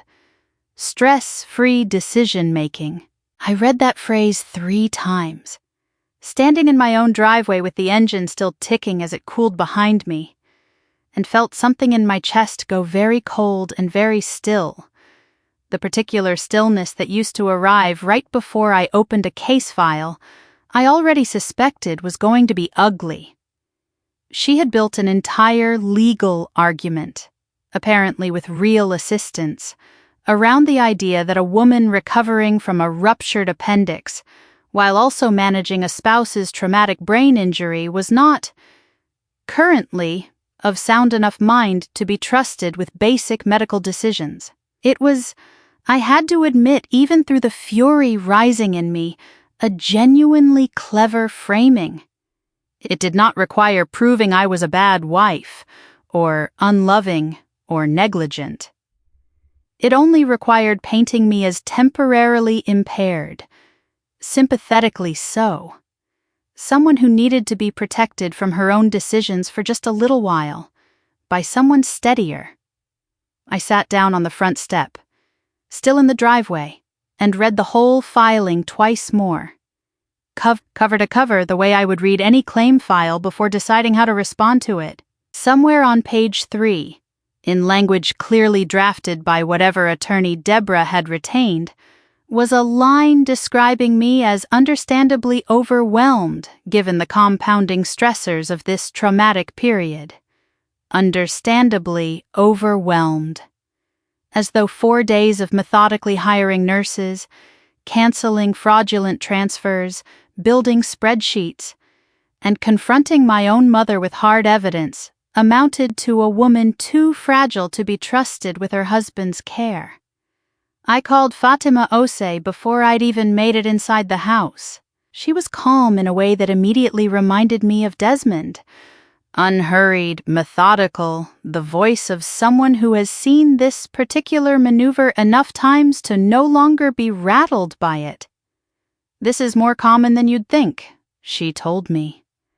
Family members panic, or they genuinely believe they're protecting someone, and they reach for whatever legal lever looks fastest. The good news, and I mean this, is that emergency guardianship petitions built on a spouse's temporary medical recovery almost never hold up to real scrutiny, especially when the spouse in question is, by every account, functioning, employed, and actively engaged in her husband's care.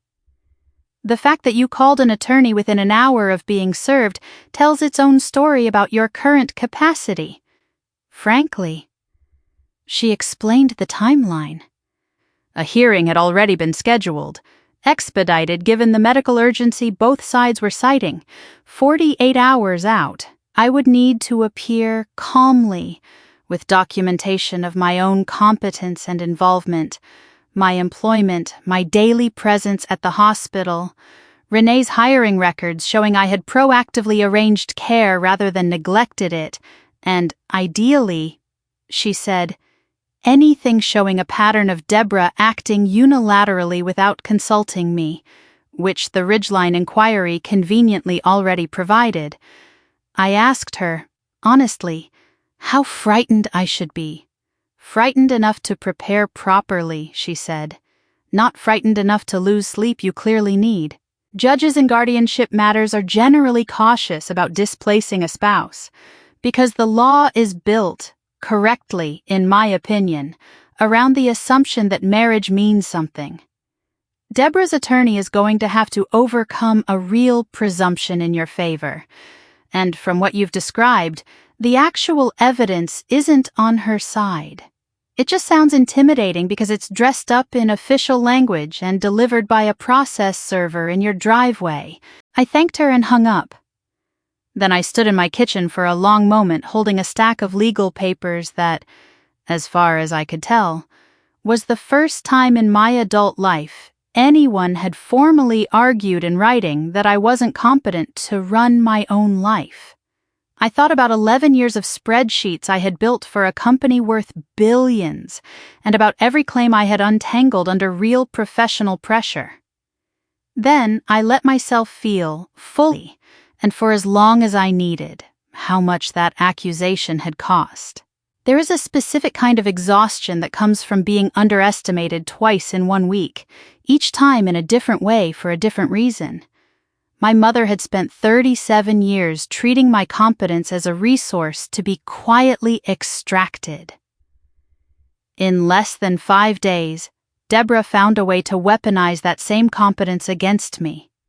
She argued that the very qualities that made me capable, my precision, my calm under pressure, and my refusal to fall apart on schedule, were actually evidence I was too fragile to be trusted. I did not know yet which version of being underestimated I found more exhausting. I only knew I was done accepting either one quietly.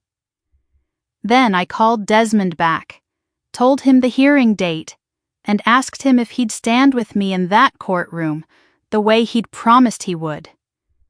"Try to keep me away," he said. The hearing took place in a courtroom smaller and considerably less imposing than I had braced myself for. It was a modest wood-paneled room that felt more like an ordinary conference room than the arena I'd spent 2 sleepless nights picturing in my head. Desmond sat directly behind me in the gallery, his cane hooked over the bench in front of him. Fatima sat beside me at the table, calm and unhurried in a way that steadied my pulse just by being near. Deborah's attorney opened by walking the judge through the timeline, the surgery, my recovery, the compounding stress, careful to frame every fact accurately. Still, he somehow made the whole picture sound like a woman teetering on the edge of collapse, rather than someone methodically solving problems one after another. It was skillful. I will give the man that much. He never once said I was incapable outright. He simply implied it gently, repeatedly. The way water implies a canyon it hasn't quite finished carving yet. Deborah herself sat perfectly composed at the opposing table, dressed the way she must have dressed for decades of school board meetings and parent conferences.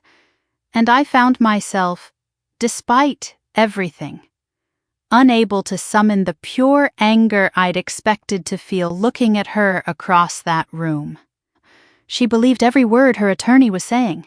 That was somehow worse than if she hadn't. Fatima's response, when it came, was quieter and considerably more devastating. She began, not with emotion, but with the statute itself, walking the judge through the default hierarchy for medical decision-makers under state law: spouse first, absent any valid document proving otherwise. Then she addressed the document directly. She pointed to a power of attorney signed 9 years earlier by a 32-year-old man who was, at the time, unmarried and uninsured against exactly this kind of long-term contingency. He had been legally entitled to name whomever he wished. She asked only that the court weigh it against what came after. Then she produced the piece of evidence Desmond and I had found 2 nights earlier while sitting at my kitchen table combing through Marcus's old email drafts folder at his suggestion, a habit, he told me, left over from decades of knowing that people rarely delete the paper trail of their own good intentions and only forget it exists. The draft was dated a little over 2 years ago, unsent, addressed to nobody in particular. The kind of email you start writing to organize your own thoughts and never quite finish. In it, Marcus had written in his own plain, unpolished way that he needed to update his old paperwork now that he was married, and that it wasn't fair to either woman in his life to leave something outdated on file. He added that he intended to sit down with an attorney that spring and take care of it properly. He had never sent it. He had, as far as either of us could tell, simply gotten busy, the way people do, and let the intention sit unfinished in a drafts folder for 2 years, never imagining it would ever need to serve as evidence of anything. Fatima read the relevant portion aloud, slowly, letting each sentence land. "This is not a smoking gun, Your Honor," she said afterward.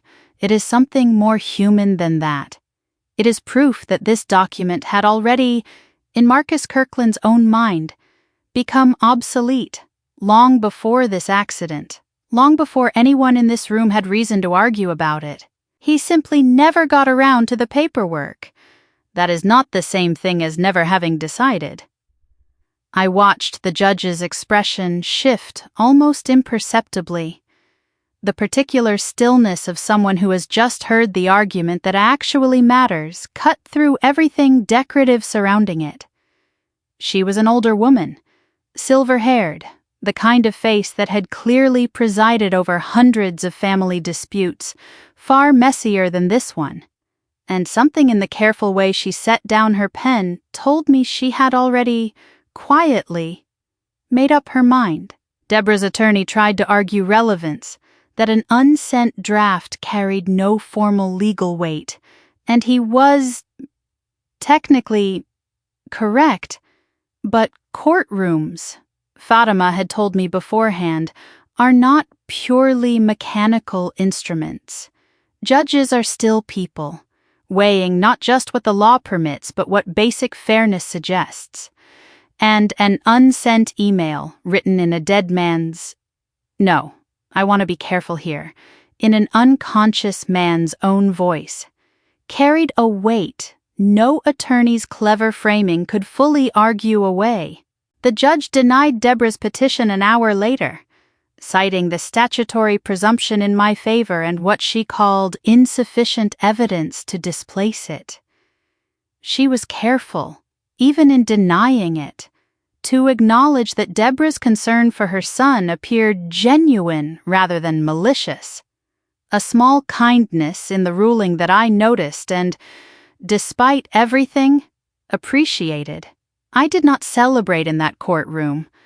I simply exhaled, for what felt like the first time in 3 days, and reached back without looking to find Desmond's hand already waiting for mine. Fatima gathered her papers beside me with the brisk efficiency of someone who had expected exactly this outcome and was already 3 steps ahead. Mentally. Toward whatever came next. Across the room. Deborah sat very still for a long moment before her attorney leaned over to speak quietly in her ear, and I watched something in her posture change. Not defeat, exactly, but the particular stillness of a woman recalculating. I found Deborah standing in the hallway just outside the courtroom, alone. Her attorney already gone to deal with whatever came next in his own schedule.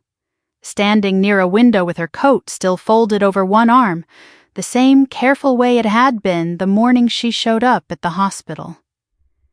Desmond and Fatima had stepped a respectful distance away, close enough to intervene if needed, far enough to let this happen without an audience. I did not walk over to gloat. I want to be clear about that, because I know how satisfying it would be to tell you I did, and I know how satisfying it would be for you to hear it. I walked over because some part of me still needed to understand what I had actually just spent 3 days fighting, and I suspected, correctly as it turned out, that I would not get another chance to ask her directly. Not once the lawyers and the paperwork closed back around this the way they always eventually do. "Are you all right?" I asked her. which was not the question either of us expected me to lead with.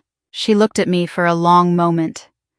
Something in her composure finally cracked at the edges. Not into tears exactly, but into something rawer and more honest than the careful faculty meeting voice she'd used all week. "I lost Robert six years ago," she said. "Heart attack. No warning. Gone before the ambulance even got there. Marcus is the only thing I have left that's actually mine." Do you understand what that means? To watch the one person you built your whole remaining life around end up unconscious in a hospital bed, and to feel like the only thing you can actually do about it is fill out paperwork, because nobody will let you do anything else. I did understand it, more than she probably expected me to. I told her about the night of the accident, my own surgery, the banking app glowing in the dark, the particular helplessness of loving someone you cannot physically reach, the strange calm I'd forced myself into because falling apart wasn't going to fix anything and somebody needed to keep functioning. I did not tell her this to earn her sympathy. I told her because it was true and because I was tired, finally, of pretending there was more distance between us than actually existed. A distance that had never once, in 6 years, done either of us any real good. "I know you're afraid," I said. "I understand the fear. What I can't accept is you acting on it in a way that shuts me out of decisions about my own husband. That's not protecting him. That's protecting yourself from feeling powerless. And it cost all 3 of us 3 days we didn't need to lose." She was quiet for a while, looking out the window at the parking lot below, and when she spoke again, her voice had lost whatever fight remained in it. "I don't know how to not be the one in charge. Vanessa," she said. "I raised that boy alone for 6 years after Robert died. I ran a school of 900 teenagers for a decade before that.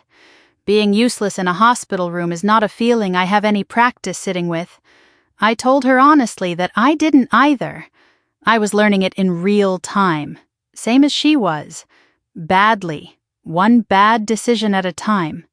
I did not offer her false comfort. I did not tell her everything would be fine between us now, because I didn't know that yet.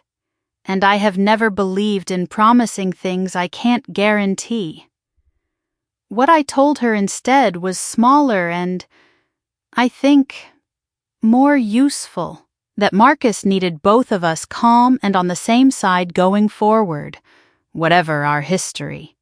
Because he was going to need a long recovery, and neither of us could carry that alone, even if we wanted to.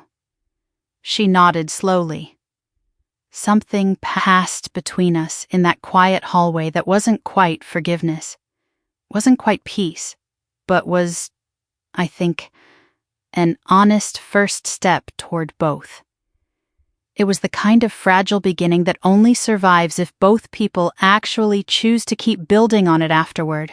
"Robert would have liked you," she said quietly, which was the closest thing to an apology I ever actually got from her, then or later.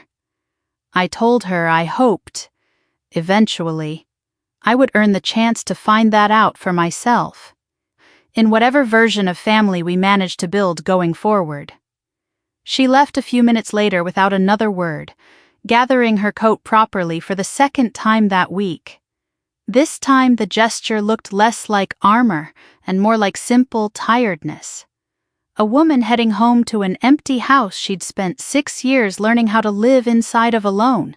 I watched her go and found, to my own surprise, that whatever anger I'd carried into that hallway had mostly burned itself out somewhere in the last 5 minutes, replaced by something closer to a tired, complicated kind of sympathy I hadn't expected to still have room for. Desmond came to stand beside me at the window, watching her walk out to the parking lot below. "You handled that better than I would have," he said. "I'm not sure handled is the right word," I told him. I think I just stopped needing to win the whole conversation and started needing it to actually end somewhere useful instead. There's a difference, and it took me 37 years and one very long week to finally learn it. We drove back to the hospital together. Desmond followed in his own car because he refused, on principle, to be without it in case he needed to leave suddenly for reasons he did not specify, and I did not ask about. Renee met us at the ICU doors, with an expression I hadn't seen on her all week, something bright and careful at once. It was the look of someone who has good news and doesn't want to jinx it by saying so too fast. "He opened his eyes about 20 minutes ago," she said. "Just briefly. But it was real. He tracked movement across the room before he drifted back under." I do not have adequate words for what that sentence did to me. I was standing in that hallway, still half-dressed in courtroom clothes. 3 days of fear and paperwork and legal maneuvering collapsing all at once into something closer to relief than I had let myself feel in a week. I went to him immediately, Desmond a careful step behind me, and sat in the chair I had by now spent so many hours in that the vinyl had started to feel familiar under me. His eyes opened again about 10 minutes later. Slower this time, unfocused at first, then finding me the way a camera finds its subject, imprecise, and then, suddenly, unmistakably, clear. He did not speak. The doctors had warned me speech would likely take longer than basic consciousness, the brain relearning one system before it moved on to the next. But his hand found mine on top of the blanket, weak but deliberate, and he held on the way a man holds on to something he has just remembered he was afraid of losing. I stayed like that for a long time, not saying much myself, just narrating small, ordinary things. That Desmond was here, that Renee had been wonderful, that whatever legal mess his mother had started was already handled, that none of it mattered right now except this. His eyes open, his hand in mine. Desmond stood near the window the whole time, quiet in the particular way he is quiet when he does not want to intrude on something that belongs to someone else. And I noticed him wipe his eyes once, quickly, when he thought I wasn't looking. It was, without question, the best hour of that entire week. I remember thinking, sitting there with his hand still loosely curled around mine after he drifted back under, that this was the version of the story I actually wanted to be living in. A wife and a husband and a grandfather in a quiet hospital room. No lawyers, no folders, no group chats. Just the simple animal relief of someone you love opening their eyes and finding you.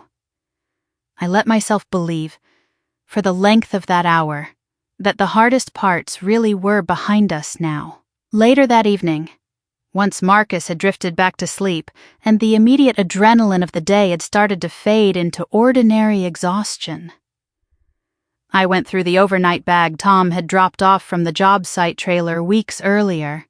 It had Marcus's spare phone charger, a paperback he'd been slowly working through, and a few changes of clothes nobody had thought to bring back home yet.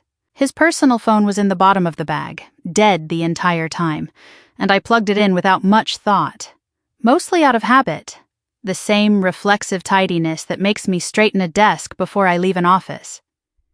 It lit up a few minutes later with a backlog of notifications, missed calls, a handful of texts from coworkers wishing him well, and near the top, a voicemail that had come in 3 days earlier. Before the accident had even made it around to most of his contacts. The caller ID read simply Brooke. I almost didn't listen to it. It felt like a private thing. A sibling checking in on a brother-in-law. Nothing that concerned me directly. And under ordinary circumstances, I would have simply set the phone down and let Marcus deal with it himself once he was strong enough to return calls. Something made me tap play anyway. Maybe simple exhaustion lowering whatever boundary usually would have stopped me. Maybe some quiet, half-formed instinct left over from an entire week of learning the hard way that the people closest to you rarely announce their intentions directly. "Marcus, hey, it's me," Brooke's voice said, breezy and a little distracted, clearly multitasking while she talked. "So I talked to the guy about the company shares thing. He thinks we should move fast on it, like actually fast, before anyone starts asking questions. Can you call me back today? And seriously, don't mention this to Vanessa yet. It's not that big a deal. I just don't want her making it weird before we've even figured out the details. Also tell Gerald I said hi if you talk to him. Ha, inside joke. Never mind. Call me." The message ended. I sat very still on the edge of Marcus's hospital bed, phone in my hand. I replayed the last 15 seconds twice more. My mind already doing the thing it does automatically now. The thing 4 days of forensic accounting had trained back into sharp, immediate focus. Company shares. Don't mention this to Vanessa yet. And tossed off so casually it barely registered the first time through. A name I recognized instantly. A name I had filed away 5 days earlier under later. Without ever once imagining later would arrive this soon, or from this direction. Gerald. I did not confront Brooke that night. I want you to understand why. It matters for everything that came after. I had learned, over one very long week, that acting on the first flash of anger almost never gets you the truth. It gets you a denial, rehearsed fast enough to sound sincere. So I sat with that voicemail instead, replaying it twice more, writing down the exact words while they were still fresh. The way I would document any piece of evidence I intended to actually use later. Company shares. Don't tell Vanessa. Gerald. Marcus was asleep. The legal fight with his mother was, for now, over. And somewhere underneath the relief of that quiet hospital room, a colder, more familiar instinct had already taken over, the same one that had built a spreadsheet out of 11 years of transfers in a single night. I called Desmond first thing the next morning, told him what I'd heard, and asked him the only question that actually mattered anymore. "Do you still remember how to trace a name back to where it actually belongs?" I asked him. He was quiet for exactly 1 beat. "Give me 24 hours, he said. Desmond called back the following evening, and I could tell from the particular quiet in his voice before he said anything substantial that he had found something he did not enjoy finding. "I want you sitting down for this," he said, which was not something he had said even the night he first told me about the trust. I told him I was, and I meant it. I was in the small kitchen of my own house for the first time in what felt like weeks. Marcus stable and improving daily under Renee's rotation with the hospital staff. A rare, quiet evening with nothing urgent enough to pull me back out the door. "That $150 transfer you found buried in your parents' account," he said. "The one marked for G. I ran it down the way I ran down the money for you the first time, following the receiving institution, cross-referencing the account holder name against public business filings. The kind of paper trail most people never think to look for because most people never think anyone's watching that closely. It took some doing, because whoever set this up knew enough to keep the account holder's name slightly different from the name on the memo line. G period turned out to stand for Gerald Combs. I told him that matched the name from the voicemail exactly. "There's more," he said. "Gerald Combs isn't a person. Vanessa, not a real one. Anyway, there's no matching record anywhere. No driver's license, no property, no employment history, nothing that exists outside of a handful of financial accounts, and what looks like a dating profile photo lifted from a stock image site. But the business filing behind one of those accounts, The one actually receiving your mother's money ties back to a registered assumed name held by an LLC, and the LLC's sole listed owner is your sister. I sat down slowly at my own kitchen table, the phone pressed hard against my ear. For a moment I could not make the pieces resolve into something my brain was willing to accept. Brooke, my sister, 29 years old, currently vacationing in Aspen while our mother drained a joint account she believed my sister still thought came from some vague, communal family fund. She had once cried genuine tears over a canceled photo shoot and, as far as I knew, had never shown the patience or the technical sophistication for anything like what Desmond was describing. Say that again. I told him, slowly. He did. Patiently. The way he'd once walked a farming cooperative's board through a discrepancy in their books. Fact by fact, no drama in his delivery. That somehow made the whole thing land harder than if he'd shouted it. Your sister built a fake persona online years ago from the look of the account history. Nearly 5 years, by my count, and used it to become romantically involved, at least as far as your mother understood it, with your mother herself. Money moved from Renata to Gerald steadily over that entire period, dressed up as loans, as investments, as gifts to a man she believed loved her. That money did not go to a scammer overseas the way these things usually do. It went, every dollar of it, into an account controlled by her own daughter. I want to be honest with you about the several minutes that followed, because I do not think honesty serves anyone if I skip past them. I did not feel triumphant, the way I had the night I finally understood where my own money had gone. I felt something closer to physically ill.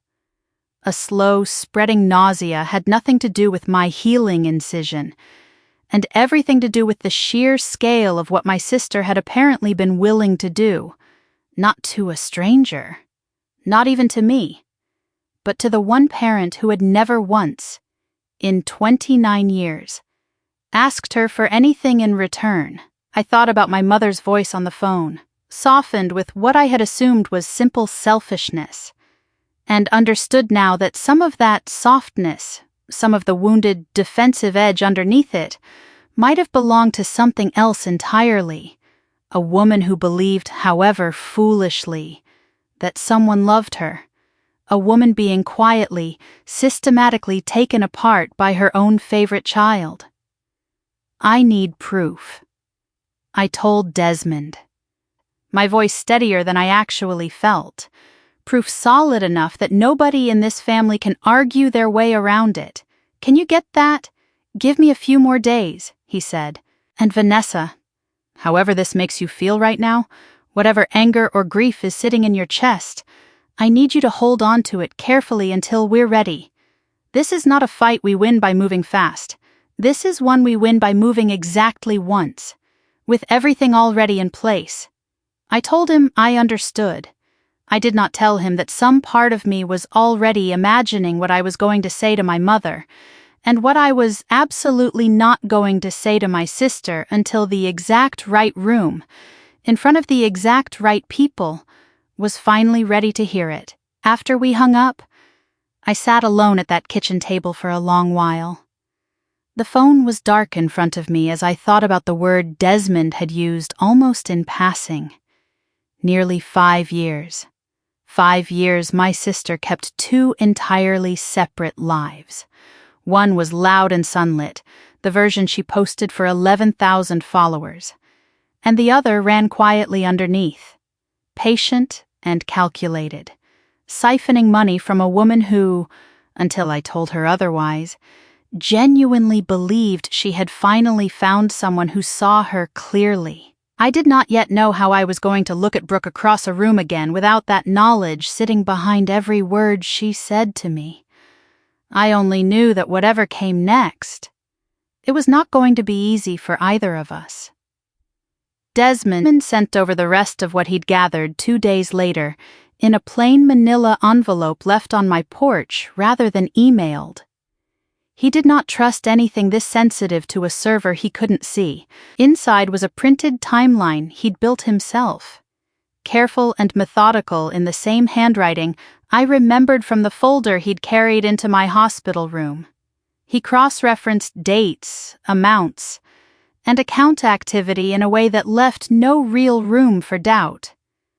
The profile photo attached to the Gerald Combs persona, it turned out, was a stock image, the kind used in countless advertisements for financial planning services and dating app mock-ups.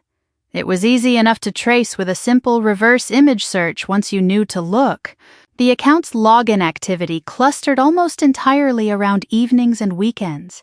The exact hours Brooke's public social media accounts went quiet. The pattern was too consistent across nearly 5 years to be coincidence.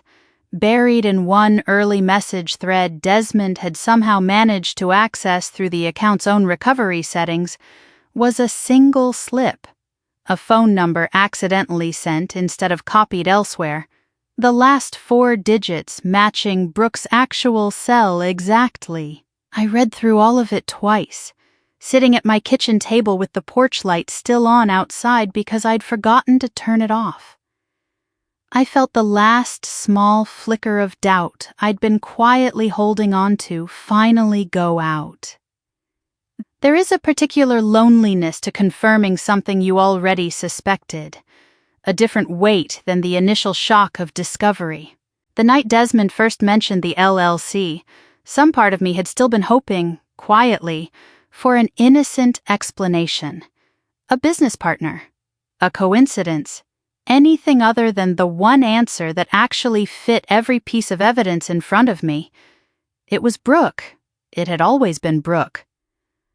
I want to try to explain something to you here, because I think it matters, and because I did not fully understand it myself until I sat with this evidence for a long, quiet hour.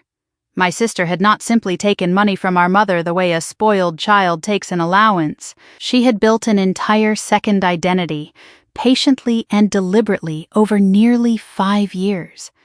She learned exactly what a lonely woman in a comfortable but unfulfilling marriage wanted to hear, and delivered it consistently in exchange for a slow, steady drain of funds our mother believed she was investing in something real. That is not impulsiveness.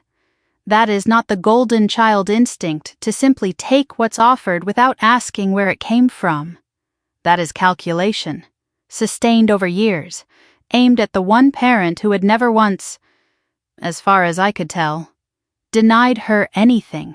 I thought about Brooke's business, the leased equipment, the branding consultant, the 3 separate photography retainers I'd found buried in my own transfers to her. $180,000 from me, openly. I now understood there'd been $350,000 more from our mother funneled through a fictional boyfriend our mother had never once suspected wasn't real. $500,000, roughly, across 2 separate deceptions, propping up a brand that photographed beautifully and based on everything I now knew about its finances, had likely never turned an honest profit at all. I thought, too, uncomfortably, about all the years I had quietly resented Brooke for being the easy one, the favored one, the daughter who never had to try as hard as I did to be loved. I had never once considered that being handed love without earning it might warp a person in its own particular way. Teaching her that affection was simply a resource to be harvested rather than something you built honestly, brick by brick, the way I had spent my whole life building mine. I am not offering that as an excuse. I am offering it because understanding a person's damage and excusing their choices are 2 very different things, and I needed, that night, to hold both of them clearly at once. I did not cry that night, though I came closer than I had at any other point in that entire month. What stopped me, in the end, was not strength exactly. It was the same cold, disciplined instinct that had carried me through every other version of this same discovery. The understanding that grief could wait, that there was still work to do, and that the person who most urgently needed to know the truth was not me. It was our mother, sitting in her own kitchen right now, almost certainly still checking her phone for messages from a man who had never once actually existed. I picked up my own phone and called her before I could talk myself out of it. She answered on the second ring, her voice carrying the particular wariness that had settled between us ever since the night of the accident. Careful now in a way it had never been careful with me before. "Mom," I said, "I need to see you tomorrow, just the two of us. There's something you need to know, and I would rather you hear it from me than find out some other way." There was a long silence on the line, and when she finally spoke, something in her voice had gone very small. "Is this about Gerald?" she asked. I closed my eyes for a moment before I answered her. "Yes," I said. "It's about Gerald." Neither of us said anything else for a long moment. The phone line carrying nothing but the small, ordinary sounds of two separate kitchens. And I understood, somewhere in that silence, that some part of her had already known. On some level, she hadn't let herself examine too closely. That something about the last 5 years had never quite added up. I drove to my parents' house the next morning. Alone, having told Desmond I needed to do this particular conversation without him in the room, whatever came of it. Some things I had decided a mother deserves to hear without an audience, even a sympathetic one. Renata answered the door already dressed, her hair done, the careful presentation of a woman who had spent the entire morning preparing herself for a blow she didn't yet understand the shape of. I noticed, walking past her into the front hall, that the house looked exactly the way it always had. The same framed photographs along the stairwell, the same worn spot on the carpet by the door, and something about that ordinariness made the conversation ahead of us feel even more unreal than it already did. She led me into the kitchen without much conversation, poured 2 cups of coffee neither of us was going to drink, and sat across from me at the same table where I'd eaten 1,000 ordinary breakfasts as a child. "Tell me," she said, "whatever it is. I've been up since 5 imagining every version of it, and I'd rather just know. I did not ease into it the way I might have a week earlier. I had learned by then that softening hard truths mostly just prolongs the pain for everyone involved. I told her plainly that Gerald Combs was not a real person. The profile, the messages, the entire relationship she believed she'd built over nearly 5 years had been constructed by someone using a stock photograph and a fake name. And the money she'd sent him, every dollar of it, $350,000 across 5 years, had gone into an account controlled by Brooke. I watched her face while I said it, and I will remember the sequence of what happened there for the rest of my life. At first, she was genuinely and totally confused. She had the look of someone trying to force words into a shape that wouldn't hold. Then anger flared, directed at me, reflexive and immediate. It was the same defensive instinct I'd seen 100 times growing up. "That's not possible," she said. "You don't know what you're talking about. Brooke would never." I set copies of Desmond's timeline on the table between us, the same way I had once set a single printed page in front of an entire family. I did not raise my voice. I did not need to. The evidence did the work the way evidence always eventually does, patient and indifferent to anyone's feelings about it. I watched her read it. I watched the anger drain out of her, slowly, replaced by something I had genuinely never seen on my mother's face before, a kind of unguarded devastation with nowhere left to hide behind. My mother had spent 30 years performing distress for an audience of relatives, always with one eye on how the performance landed. There was no audience in that kitchen except me, and I don't think she remembered, in that moment, that I was even there. She read the timeline twice, her hand trembling slightly around the edge of the page. When she finally looked up at me, she looked, for the first time in my life, old. "Why?" she said, and it was barely a whisper. Why would she do this to me? I gave that girl everything. Everything I never gave you, if I'm honest. And I know that, Vanessa. I have always known that. And I told myself it was fine because you never seemed to need it the way she did. And she did this to me anyway. I did not correct her framing right then. Somewhere under my own grief, I noticed that even in this devastation, she was still presenting her favoritism as an unfortunate accident, instead of a choice she'd made year after year with her eyes open. There would be time for that conversation eventually. This was not the morning for it. I don't have an answer for why. I told her honestly. I don't think anyone but Brooke actually knows why. But I need you to understand something else, too.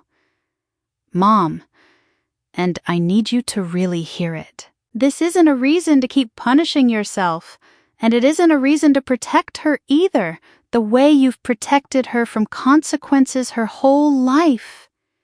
Whatever happens next, it has to include the truth being said out loud. To everyone. Not managed quietly the way our family manages everything uncomfortable. She was crying by then, not the practiced, performative tears I'd seen her give relatives in the past. It was something raw and unguarded. The sound of a woman grieving a version of her daughter that had never actually existed.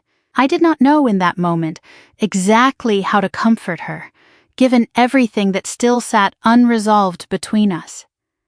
I reached across the table and took her hand. The first time I'd touched her voluntarily in longer than I could remember. I let her cry without trying to fix it or rush her through it.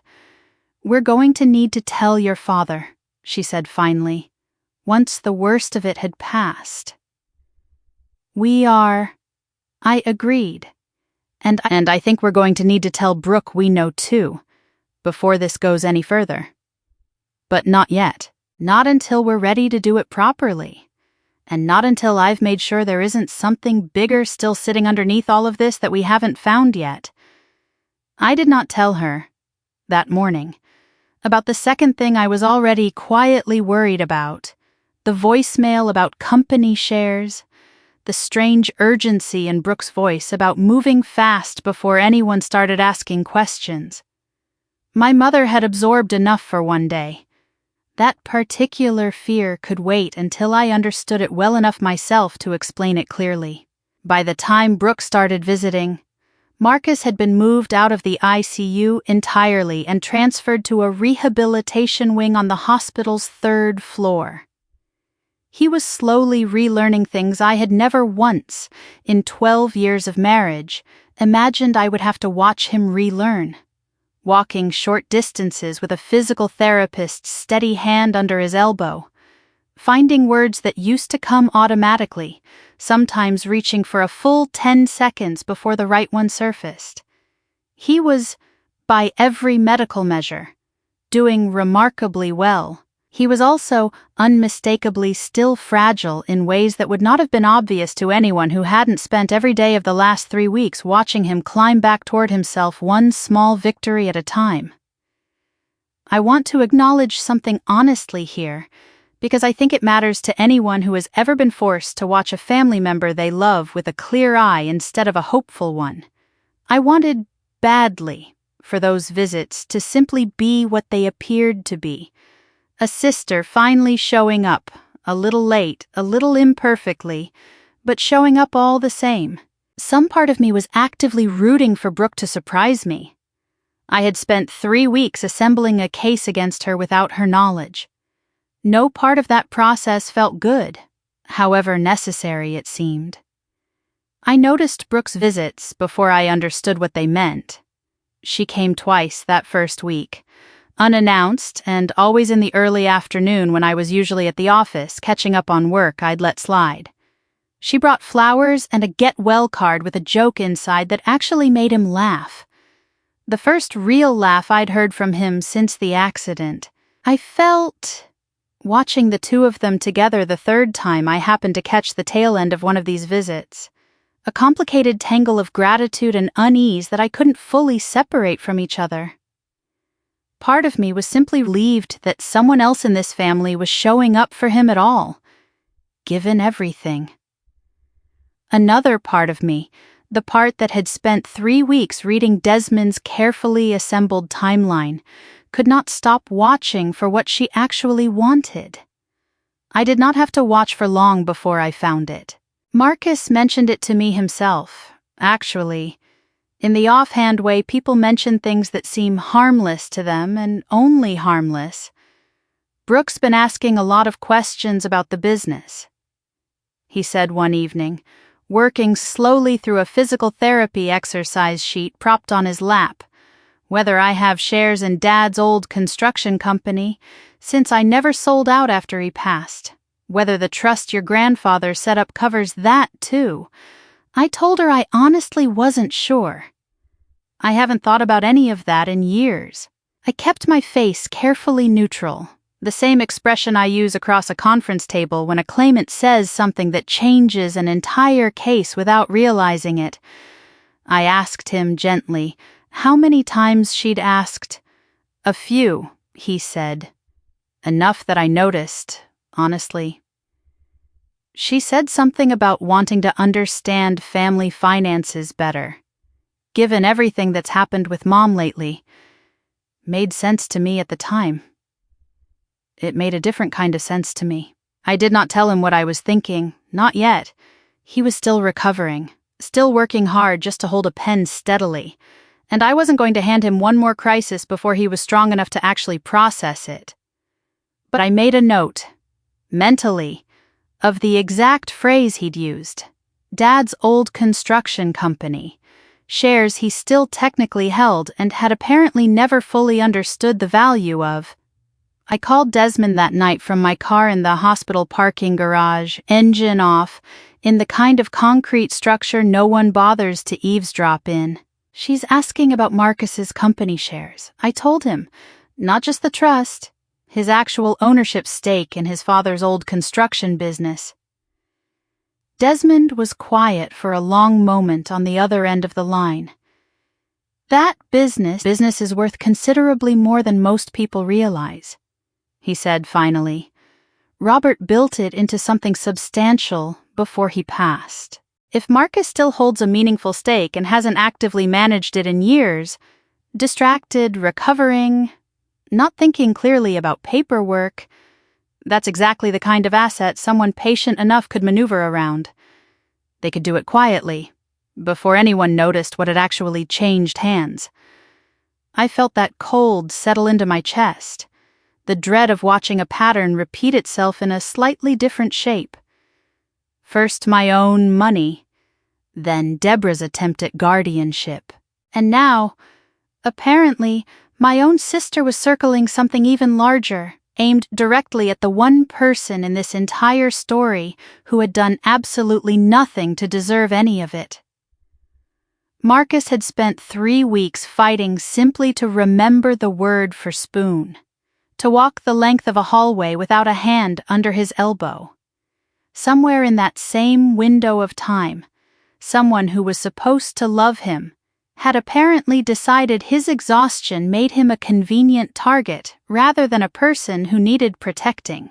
"Whatever she's planning," I told Desmond, "we need to know exactly what it is before she gets anywhere near him with paperwork of her own." "Then let's find out," he said, properly this time. No mistakes. I sat in that dark parking garage for a while after we hung up, watching the concrete pillars catch the last of the evening light through the open sides of the structure.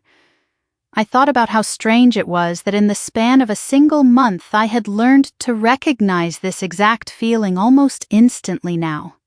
The particular cold clarity that arrives right before I have to start building another case against someone I love.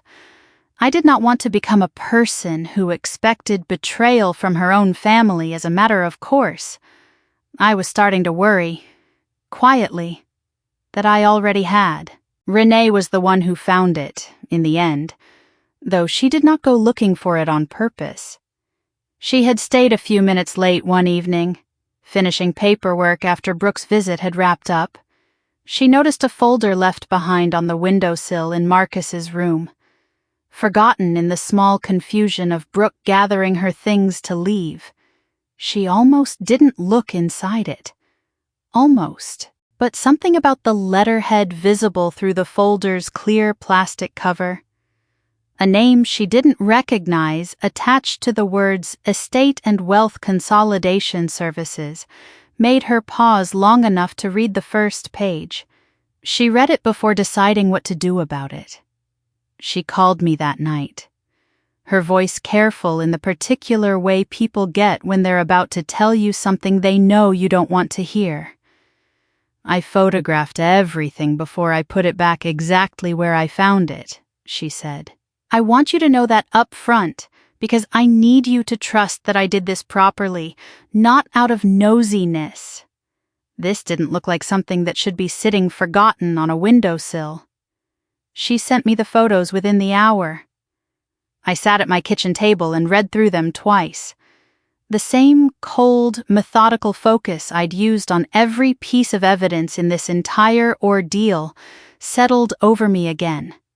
Familiar by now, in a way I found almost exhausting.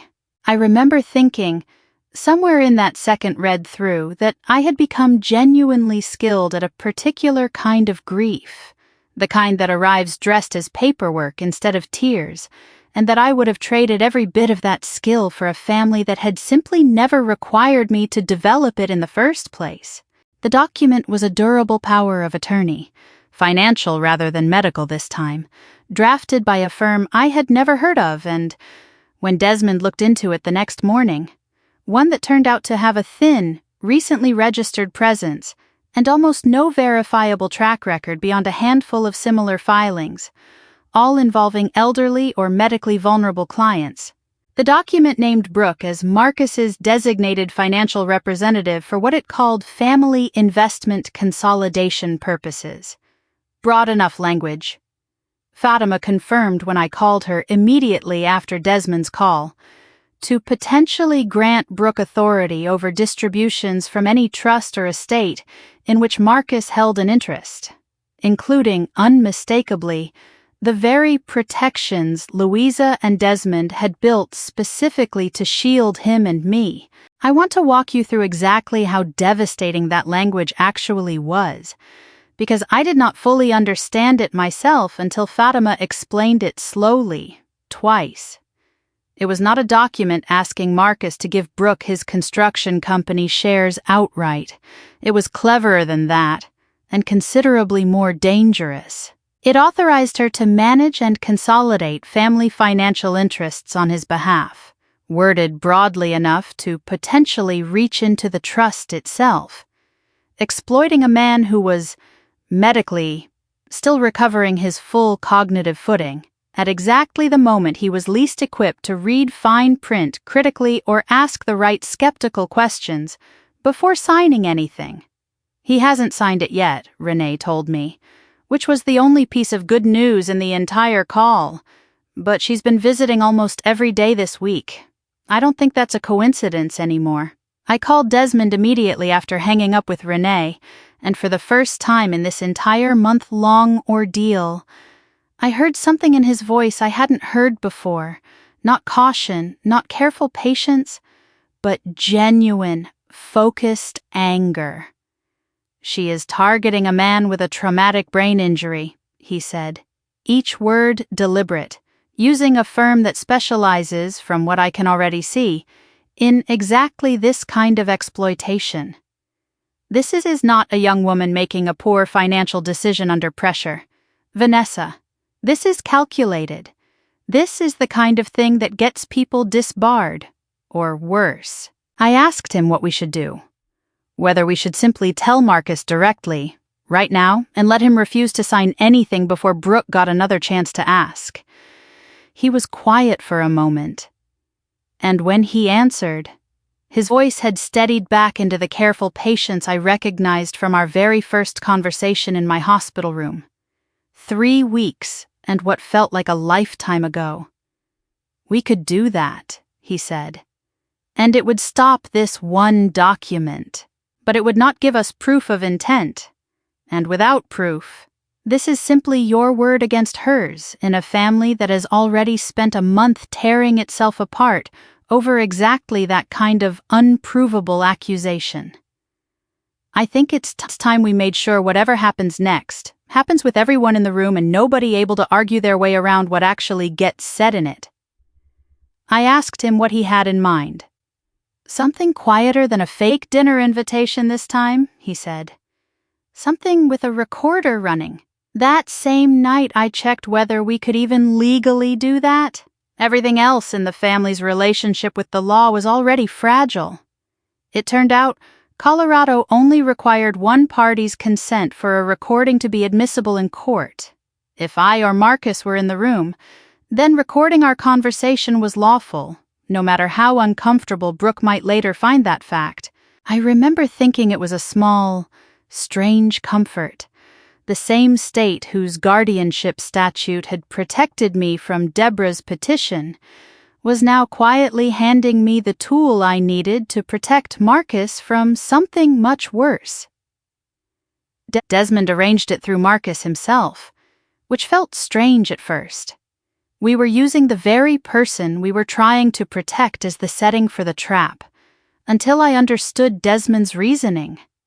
Marcus needed to know something serious was happening before we recorded anything through him. He did not need to know yet. Not fully, and not until we had proof. The exact shape of what his sister-in-law was attempting. Marcus, coached gently by Desmond over coffee one morning while I sat in on the conversation, agreed to simply text Brooke that he was ready to talk seriously about the family finances. He sent her a short message saying, "Whenever works for you." He did not know the full weight of what he was setting in motion. He knew only that his wife and grandfather-in-law had asked him to trust them, and 3 weeks of watching both of us fight for him had apparently earned enough trust for him to say yes without demanding every detail up front. Brooke responded within the hour, eager in a way that told me everything I needed to know about how important this had become to her. She suggested meeting the following afternoon at the Rehabilitation Center's small visitor lounge, almost as an afterthought. She said she'd bring a friend who does this kind of financial planning, just to make everything simple and official. I was in that room the following afternoon, seated in the corner with a magazine I never once actually read. I was present as a party to the conversation in every sense that mattered legally, which was precisely the point. My phone sat in my bag, recording, its screen dark, nothing about it visibly different from any other afternoon. Brooke arrived with a man I did not recognize, mid-40s and expensively dressed in the particular way that tries slightly too hard to signal competence. He introduced himself as a wealth consolidation consultant, handing over a business card that listed the same firm Desmond had already flagged as thin and recently registered. He spoke smoothly, warmly, walking Marcus through a folder of documents with the practiced ease of someone who had clearly done this exact presentation many times before, to many other families, under circumstances I did not want to think too hard about. "This is really just a formality," he told Marcus, sliding the same power of attorney document across the low table between them. "Given everything your family's been through this month, we just want to make sure someone with a clear head is positioned to help manage things while you finish recovering. Brooke's been wonderful, honestly. so thoughtful about making sure nothing slips through the cracks while you're focused on getting better. Marcus, to his enormous credit, asked more questions than either of them seemed to expect. What exactly does consolidation mean here? Does this affect Vanessa's access to anything? Why does it need to happen this week specifically, rather than once I'm fully recovered and can read it properly myself? Brooke's answers, under that gentle but persistent pressure, began to fray at the edges in exactly the way Desmond had predicted they would. It's really just about efficiency. Marcus, she said, a note of strain creeping into her voice. You know how slow all this bureaucratic stuff can get once too many people are involved in every little decision.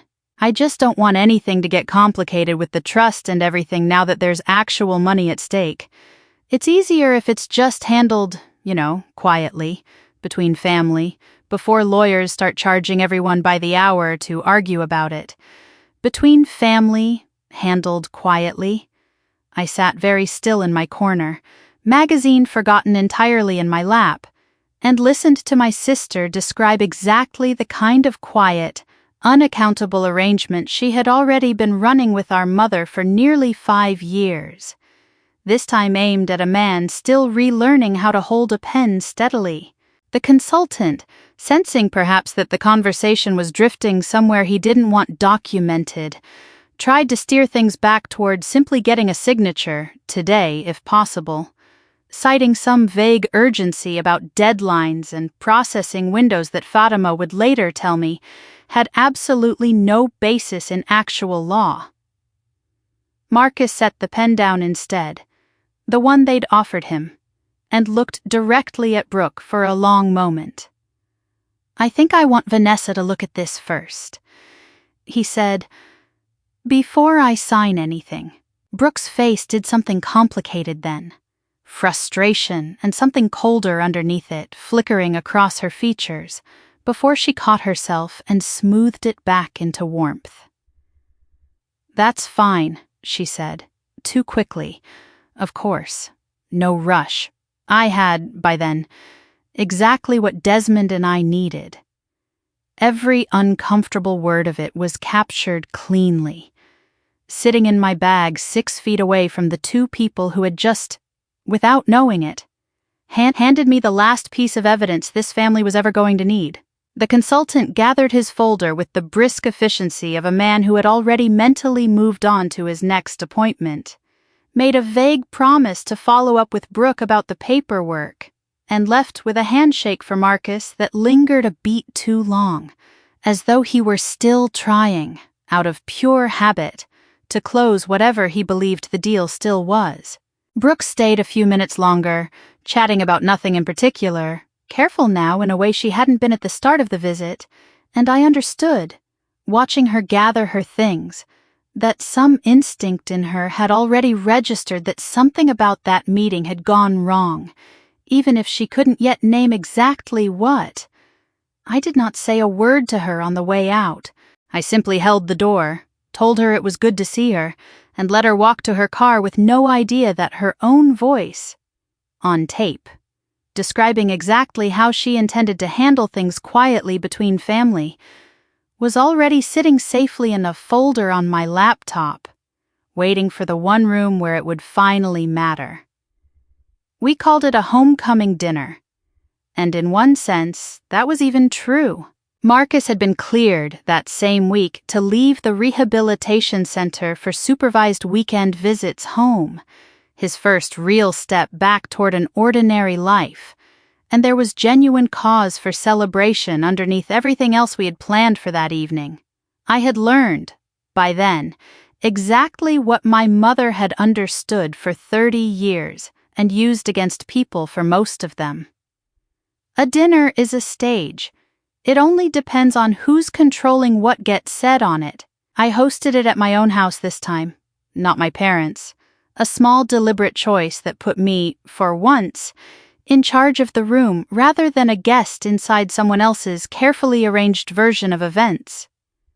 Renata and Walter arrived first, my mother quieter than I had ever known her to be at a family gathering, still visibly carrying the weight of what she'd learned 3 weeks earlier.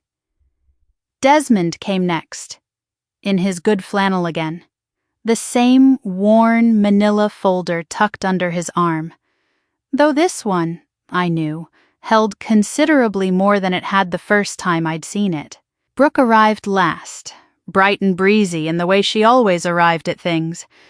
She was entirely unaware that the room she was walking into had already been carefully, deliberately prepared for exactly this evening. Marcus sat at the head of the table, steadier on his feet than he'd been in weeks. The sight of him there, upright and present, genuinely himself in ways that still occasionally caught in my throat, was worth every difficult thing it had taken to get him there. I had spent the 2 days beforehand walking Marcus through exactly what I knew. I did it gently, in stages, giving him time to absorb each piece before adding the next. He deserved that. He had spent a month being managed, medically and otherwise, by well-meaning people making decisions around him rather than with him. I was not going to let this particular evening become one more thing that simply happened to him without his understanding. By the time the guests arrived, he knew everything. He had asked, quietly, to be the one who decided how the evening actually unfolded, and I had agreed, because it was, in the end, entirely his right to make that call. Dinner proceeded, for a while, almost normally. There was small talk about Marcus's recovery and about Walter's garden, nothing consequential, and I let it run its course. I was patient in a way that would have been impossible for me a month earlier. I had learned patience the hard way, watching my mother perform it as manipulation for 30 years. I watched my grandfather practice it as genuine strength for as long as I'd known him. I understood, finally, the difference between the two, and I intended to use the real version tonight. It was Brooke who broke the calm, eventually, the way I had known she would. She leaned toward Marcus partway through the meal, casual and warm. It was the same tone I'd heard on the recording sitting quietly on my laptop upstairs. "Hey," she said. "Did you get a chance to think more about that paperwork thing?" "No pressure, obviously. Just whenever you're ready. I actually brought a copy tonight, just in case, so you wouldn't have to wait on my guy to send it over again." She reached for her bag. I want you to understand what happened in me in that exact moment. It was the calmest I had felt in the entire month since the accident. Not because I wasn't afraid, I was. Everything that came next, every single piece of it, was already prepared and already true. It was sitting quietly on a laptop in the next room where nobody could argue their way around it once it started playing. Actually, I said, before Brooke could produce whatever document she'd brought, I think everyone at this table should hear about that paperwork before Marcus signs anything else tonight. The table went quiet in the particular way rooms go quiet right before something in them changes permanently. Brooke's hand stilled over her bag.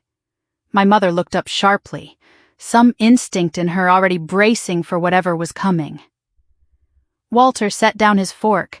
Desmond, seated at the far end of the table, reached calmly for the folder resting beside his plate. He was unhurried in exactly the way he'd been that very first night, when he told me certain facts only really land once an entire room is forced to sit with them together. "What paperwork?" Brooke said, her voice climbing half a register, the practiced warmth in it thinning fast. "Vanessa, what are you talking about?" I looked at my sister across the table, at the face I had known for 29 years, the face I had spent most of my life quietly resenting for being easier to love than mine had ever been. And I felt, underneath the steel I needed for what came next, a real and specific grief for whoever she might have become if love in this family had ever once been distributed fairly. "I think it's time we talked about Gerald," I said. "And about a company you don't own shares in, and about exactly what that man you brought here on Thursday was really asking Marcus to sign." The color left Brooke's face in stages, a slow, visible drain, and for the first time in that entire evening, I watched my sister stop performing entirely, the practiced warmth falling away to reveal something far more uncertain underneath it. Our mother's hand found Walter's across the table, and I saw, in the corner of my eye, my father's jaw tighten in a way I had not seen since the night I told him, quietly, 3 weeks earlier, that his older daughter had figured out exactly where his wife's money had actually gone. Brooke's first move was denial, fast and instinctive, the same reflex I imagine every cornered person reaches for before their mind has time to calculate whether it's actually going to work. "I don't know what you're talking about," she said, too quickly, her eyes flicking toward our mother and then away again. "Gerald is a real person." "Vanessa, you're being paranoid. This is exactly the kind of thing you've been doing all month, twisting everything into some conspiracy." I did not raise my voice. I had learned, by then, exactly what my mother had never learned in 30 years of trying. That volume convinces nobody who wasn't already convinced, and only ever hands the room a reason to dismiss you as hysterical instead of correct. "Then you won't mind if Grandpa explains what he found," I said, and looked down the table at Desmond. I want to note, because it matters, that I still had the recording sitting ready on my phone, the one piece of evidence Brooke could not talk her way around. But I did not reach for it yet. Desmond had taught me something important over the last month, that the strongest piece of proof should almost never be the first thing you show a room. You let the smaller facts do their work first, and save the thing that ends the argument for the moment nobody has anywhere left to run. He opened the folder without hurrying, the same unhurried patience I remembered from the night he'd first walked into my hospital room, and laid out, one document at a time, everything he had traced.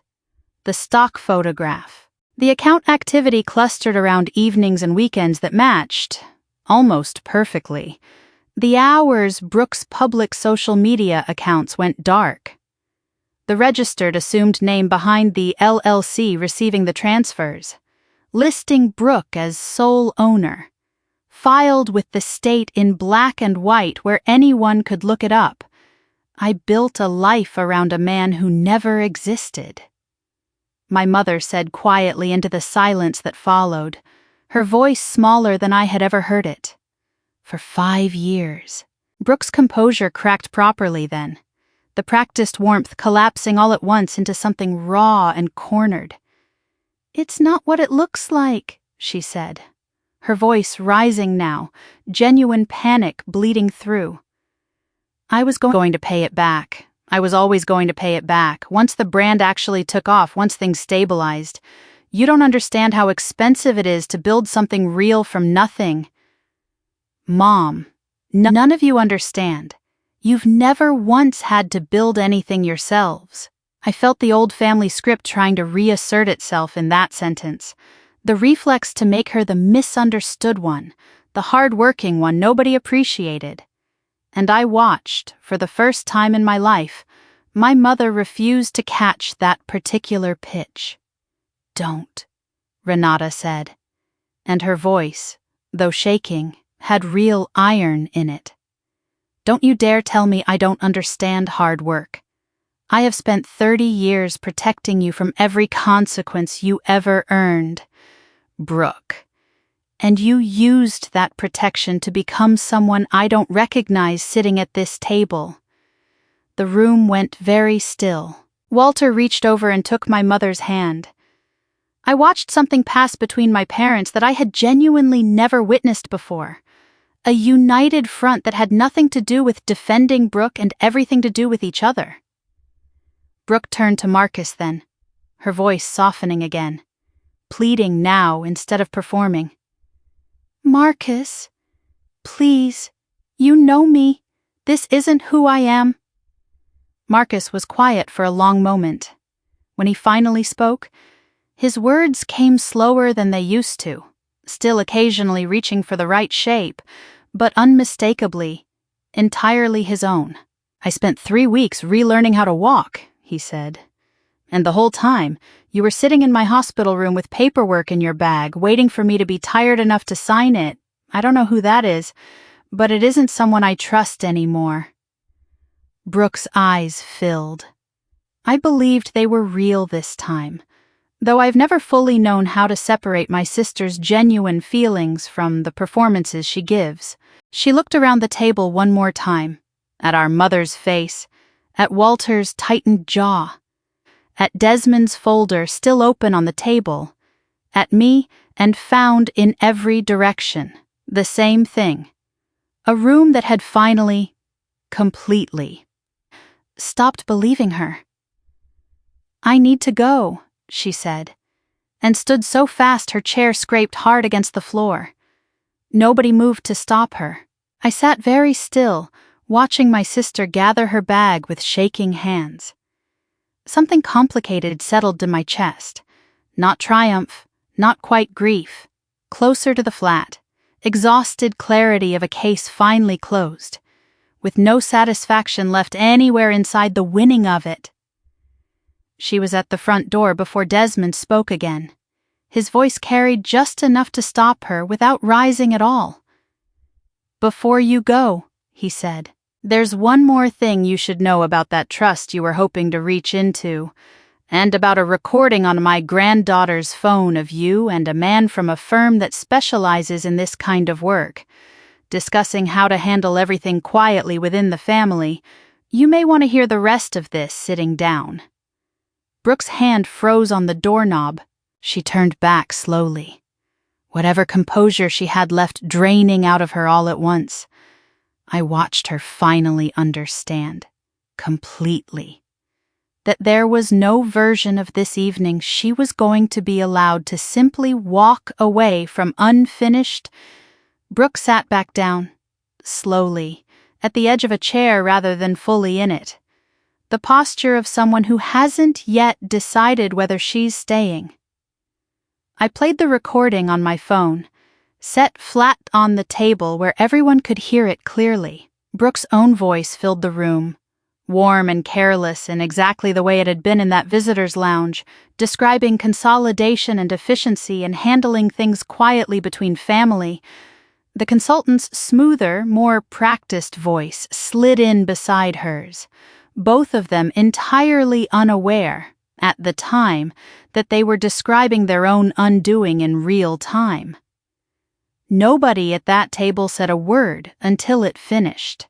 I watched my mother's face while it played, and understood, from the particular stillness that settled over her, that whatever love she still carried for her younger daughter had just absorbed a wound it was never going to fully recover from.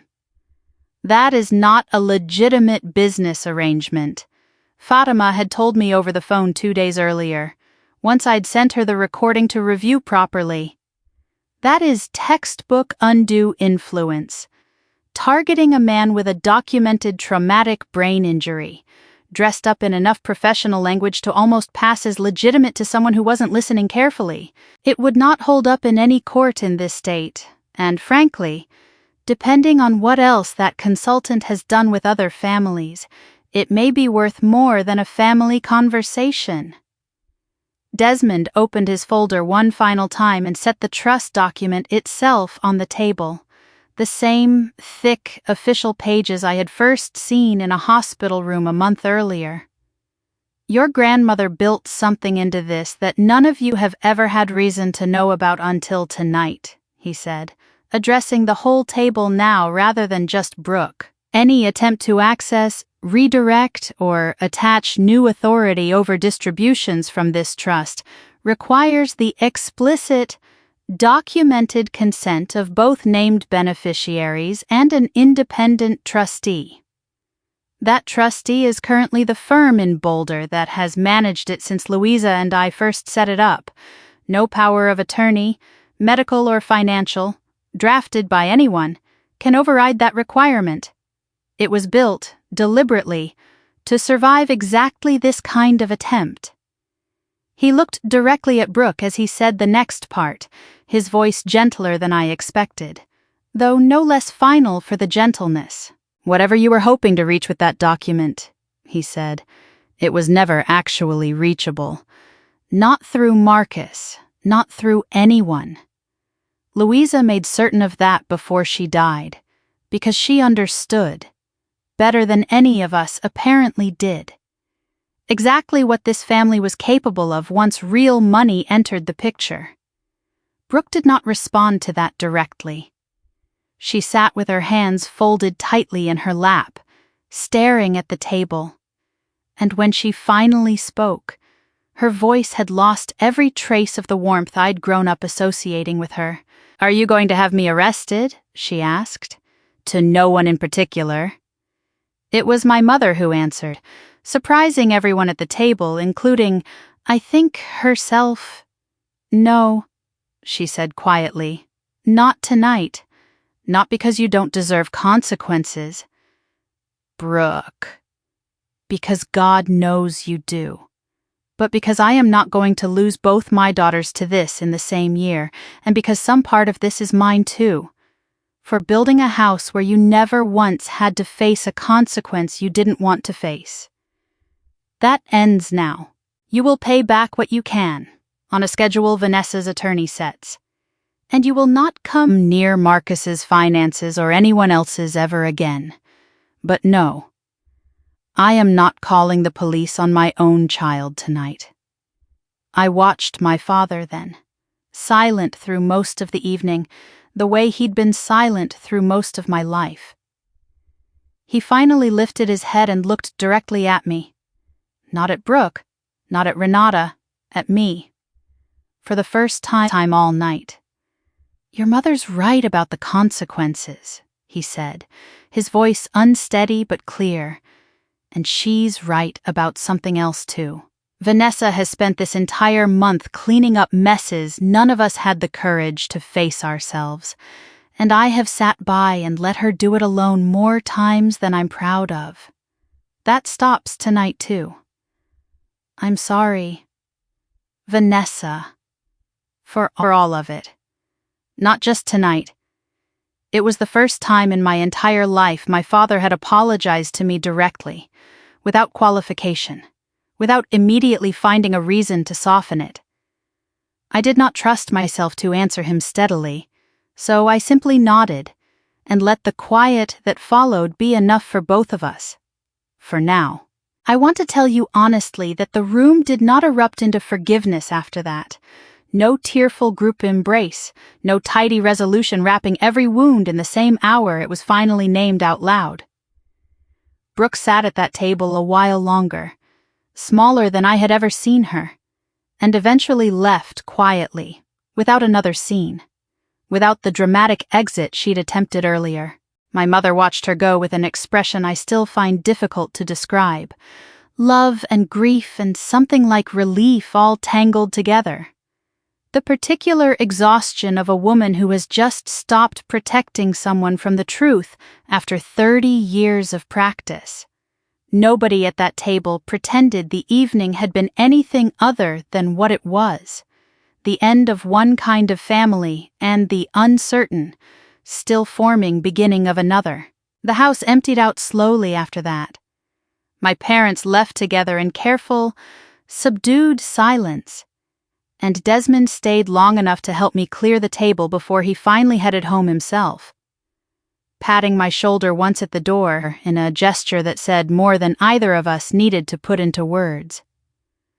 Marcus and I sat alone in the kitchen afterward. The dishes were still undone, and we were both too worn out to care about them yet. He reached across the table and took my hand. It was the same deliberate grip I remembered from that first small reflex weeks earlier in the ICU, except now it was steady and certain and entirely his own. "Thank you," he said. "For all of it? I don't think I've said it properly yet. Not for the nurse, not for the lawyer, not for tonight, not for any of it. All of it." I told him he didn't need to thank me, that I would have done every bit of it again without hesitation, and I meant it completely. He was quiet for a moment, studying my face with the particular careful attention he'd had to relearn along with everything else these past weeks, words and balance, and now, it seemed, this too. "I used to think I married someone steady," he said finally. "I don't think I understood, until this month, how much that steadiness actually costs you. I watched you carry 3 separate fights almost entirely by yourself, and you never once let it break you where anyone could see it. I want you to know I see it now. All of it. Not just the parts where you were strong. I felt something in my chest loosen that I hadn't fully realized was still clenched. It was a tension I'd been carrying since a hospital bed a month earlier, and I had never had the space to set it down. I did not cry, not exactly, but I came close enough that Marcus noticed and pulled me gently against his shoulder. He was careful of the ordinary domestic silence of our own kitchen at midnight. No monitors, no lawyers, no folders waiting on any table. For the first time in weeks, the only sounds in the room were entirely mundane ones. The refrigerator humming, a clock somewhere ticking, the small, comfortable noises of a house that finally had nothing urgent left to announce. I told him, eventually, about the version of myself I'd been quietly building my whole adult life without ever fully noticing I was doing it. She was the one who never needed help, who could carry anything, who made herself so useful that nobody ever had reason to ask if she needed carrying too, once in a while. I told him I didn't want to be quite that version of myself anymore, not entirely. I wanted to learn how to actually lean on someone the way Renee and Desmond had leaned into helping me this past month, without being asked twice. "You don't have to earn help from people who actually love you," Marcus said quietly, his voice still a little slow but entirely certain. "That's kind of the whole point of them loving you in the first place. It was, I think, the simplest and truest thing anyone said to me that entire month. It came from a man who had spent 3 weeks relearning how to speak at all, and it landed harder for the simplicity of it than any of the more complicated conversations that had come before. We stayed like that for a long time, not talking, just present in the particular quiet that follows a genuine ending, the good kind, the kind that arrives after something difficult has finally, actually finished rather than simply paused for the next crisis to interrupt it. I thought, sitting there, about everything that month had actually taught me, underneath the exhaustion and the fear and the specific grief of watching people I loved reveal themselves in ways I had never expected. My parents, capable of real change when finally forced to face what they'd built. My sister, capable of a betrayal deeper than anything I could have imagined from her a year earlier. My mother-in-law, protective enough to nearly cause real harm out of a fear she'd never learned how to name honestly. And my grandfather, quietly, patiently, showing up for every single fight without once asking anything of me in return except the truth. 3 different people, 3 different kinds of damage, 3 completely different fights, and somehow, standing at the end of all of them, I understood something I don't think I could have explained to you a month earlier. None of it had actually been about money.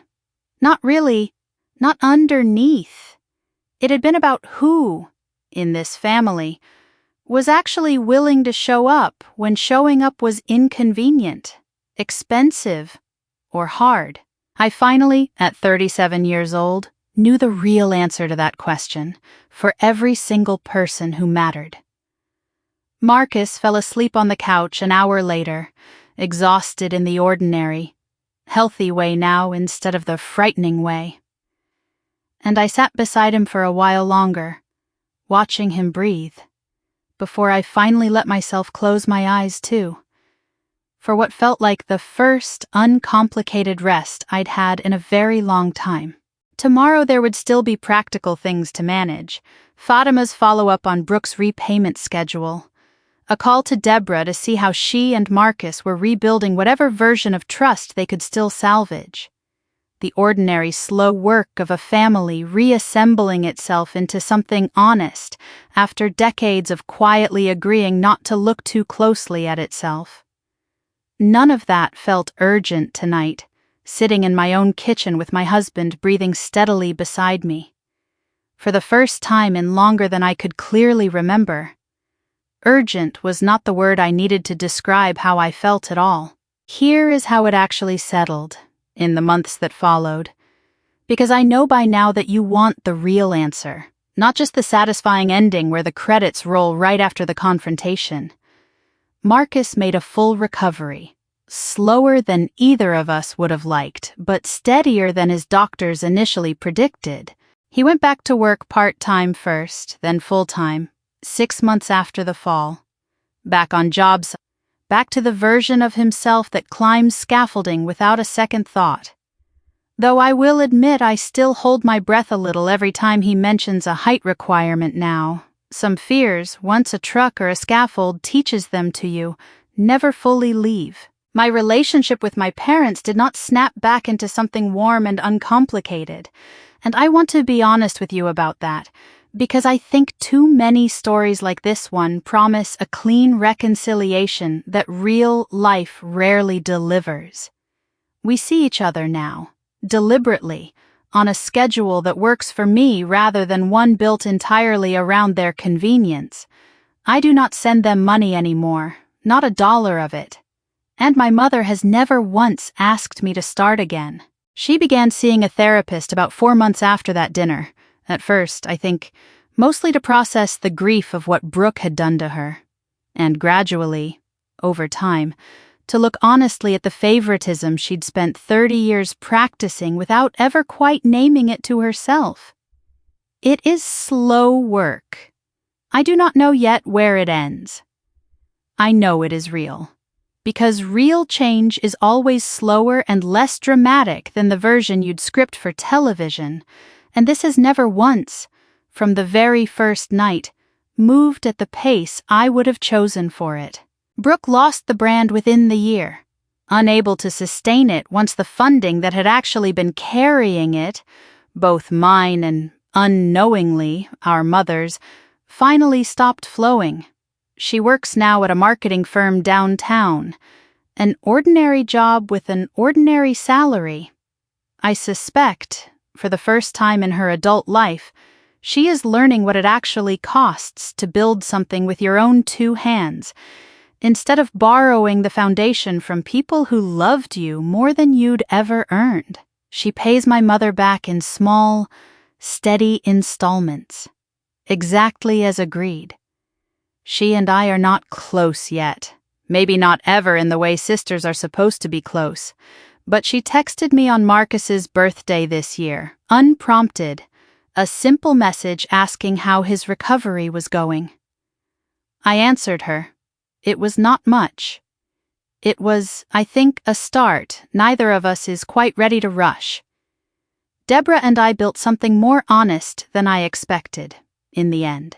We are not effortless with each other, and I doubt we ever fully will be.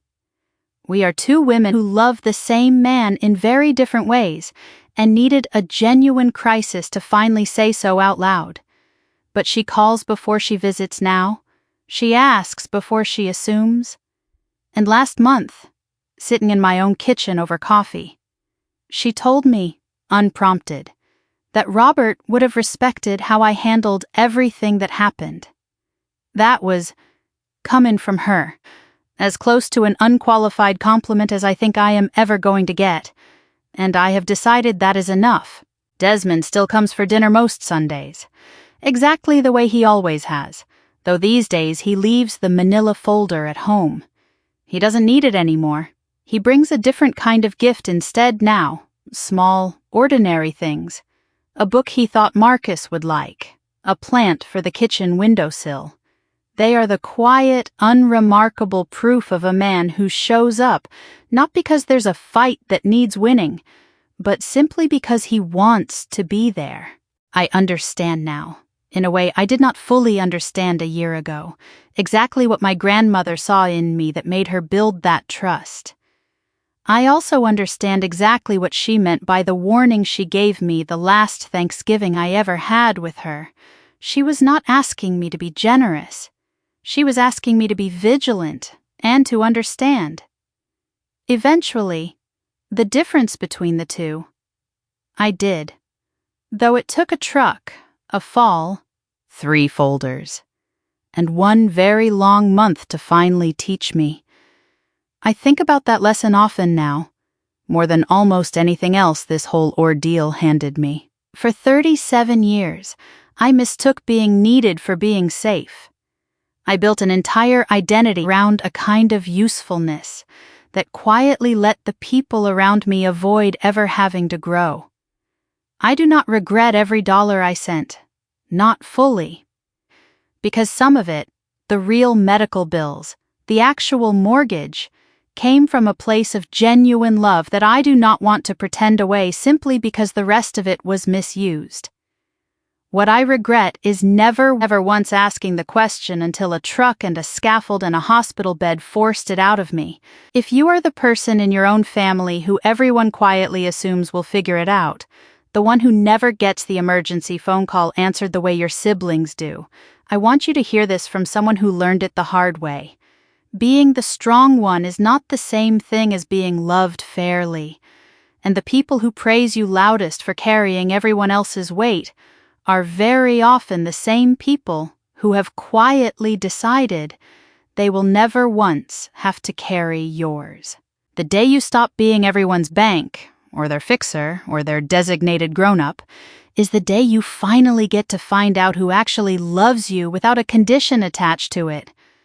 For me, that turned out to be a private nurse I paid by the hour, who never once asked to be repaid in gratitude.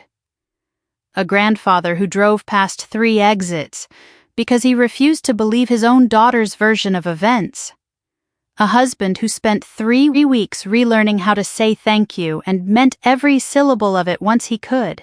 And eventually, slowly, imperfectly, pieces of the family I was born into did too.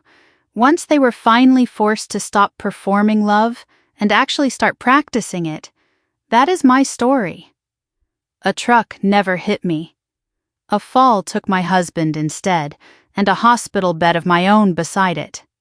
In the space that opened up between those 2 crises, I finally saw my entire family clearly for the first time in 37 years. If this reminded you tonight to check who would actually show up for you at 2 in the morning, take that as your answer, whatever it turns out to be. And if you know someone who has always been cast as the strong one in their own family, the one nobody worries about because she never seems to need worrying about, send them this story tonight. Tell them in the comments who actually showed up the last time you fell, and I will see you in the next one.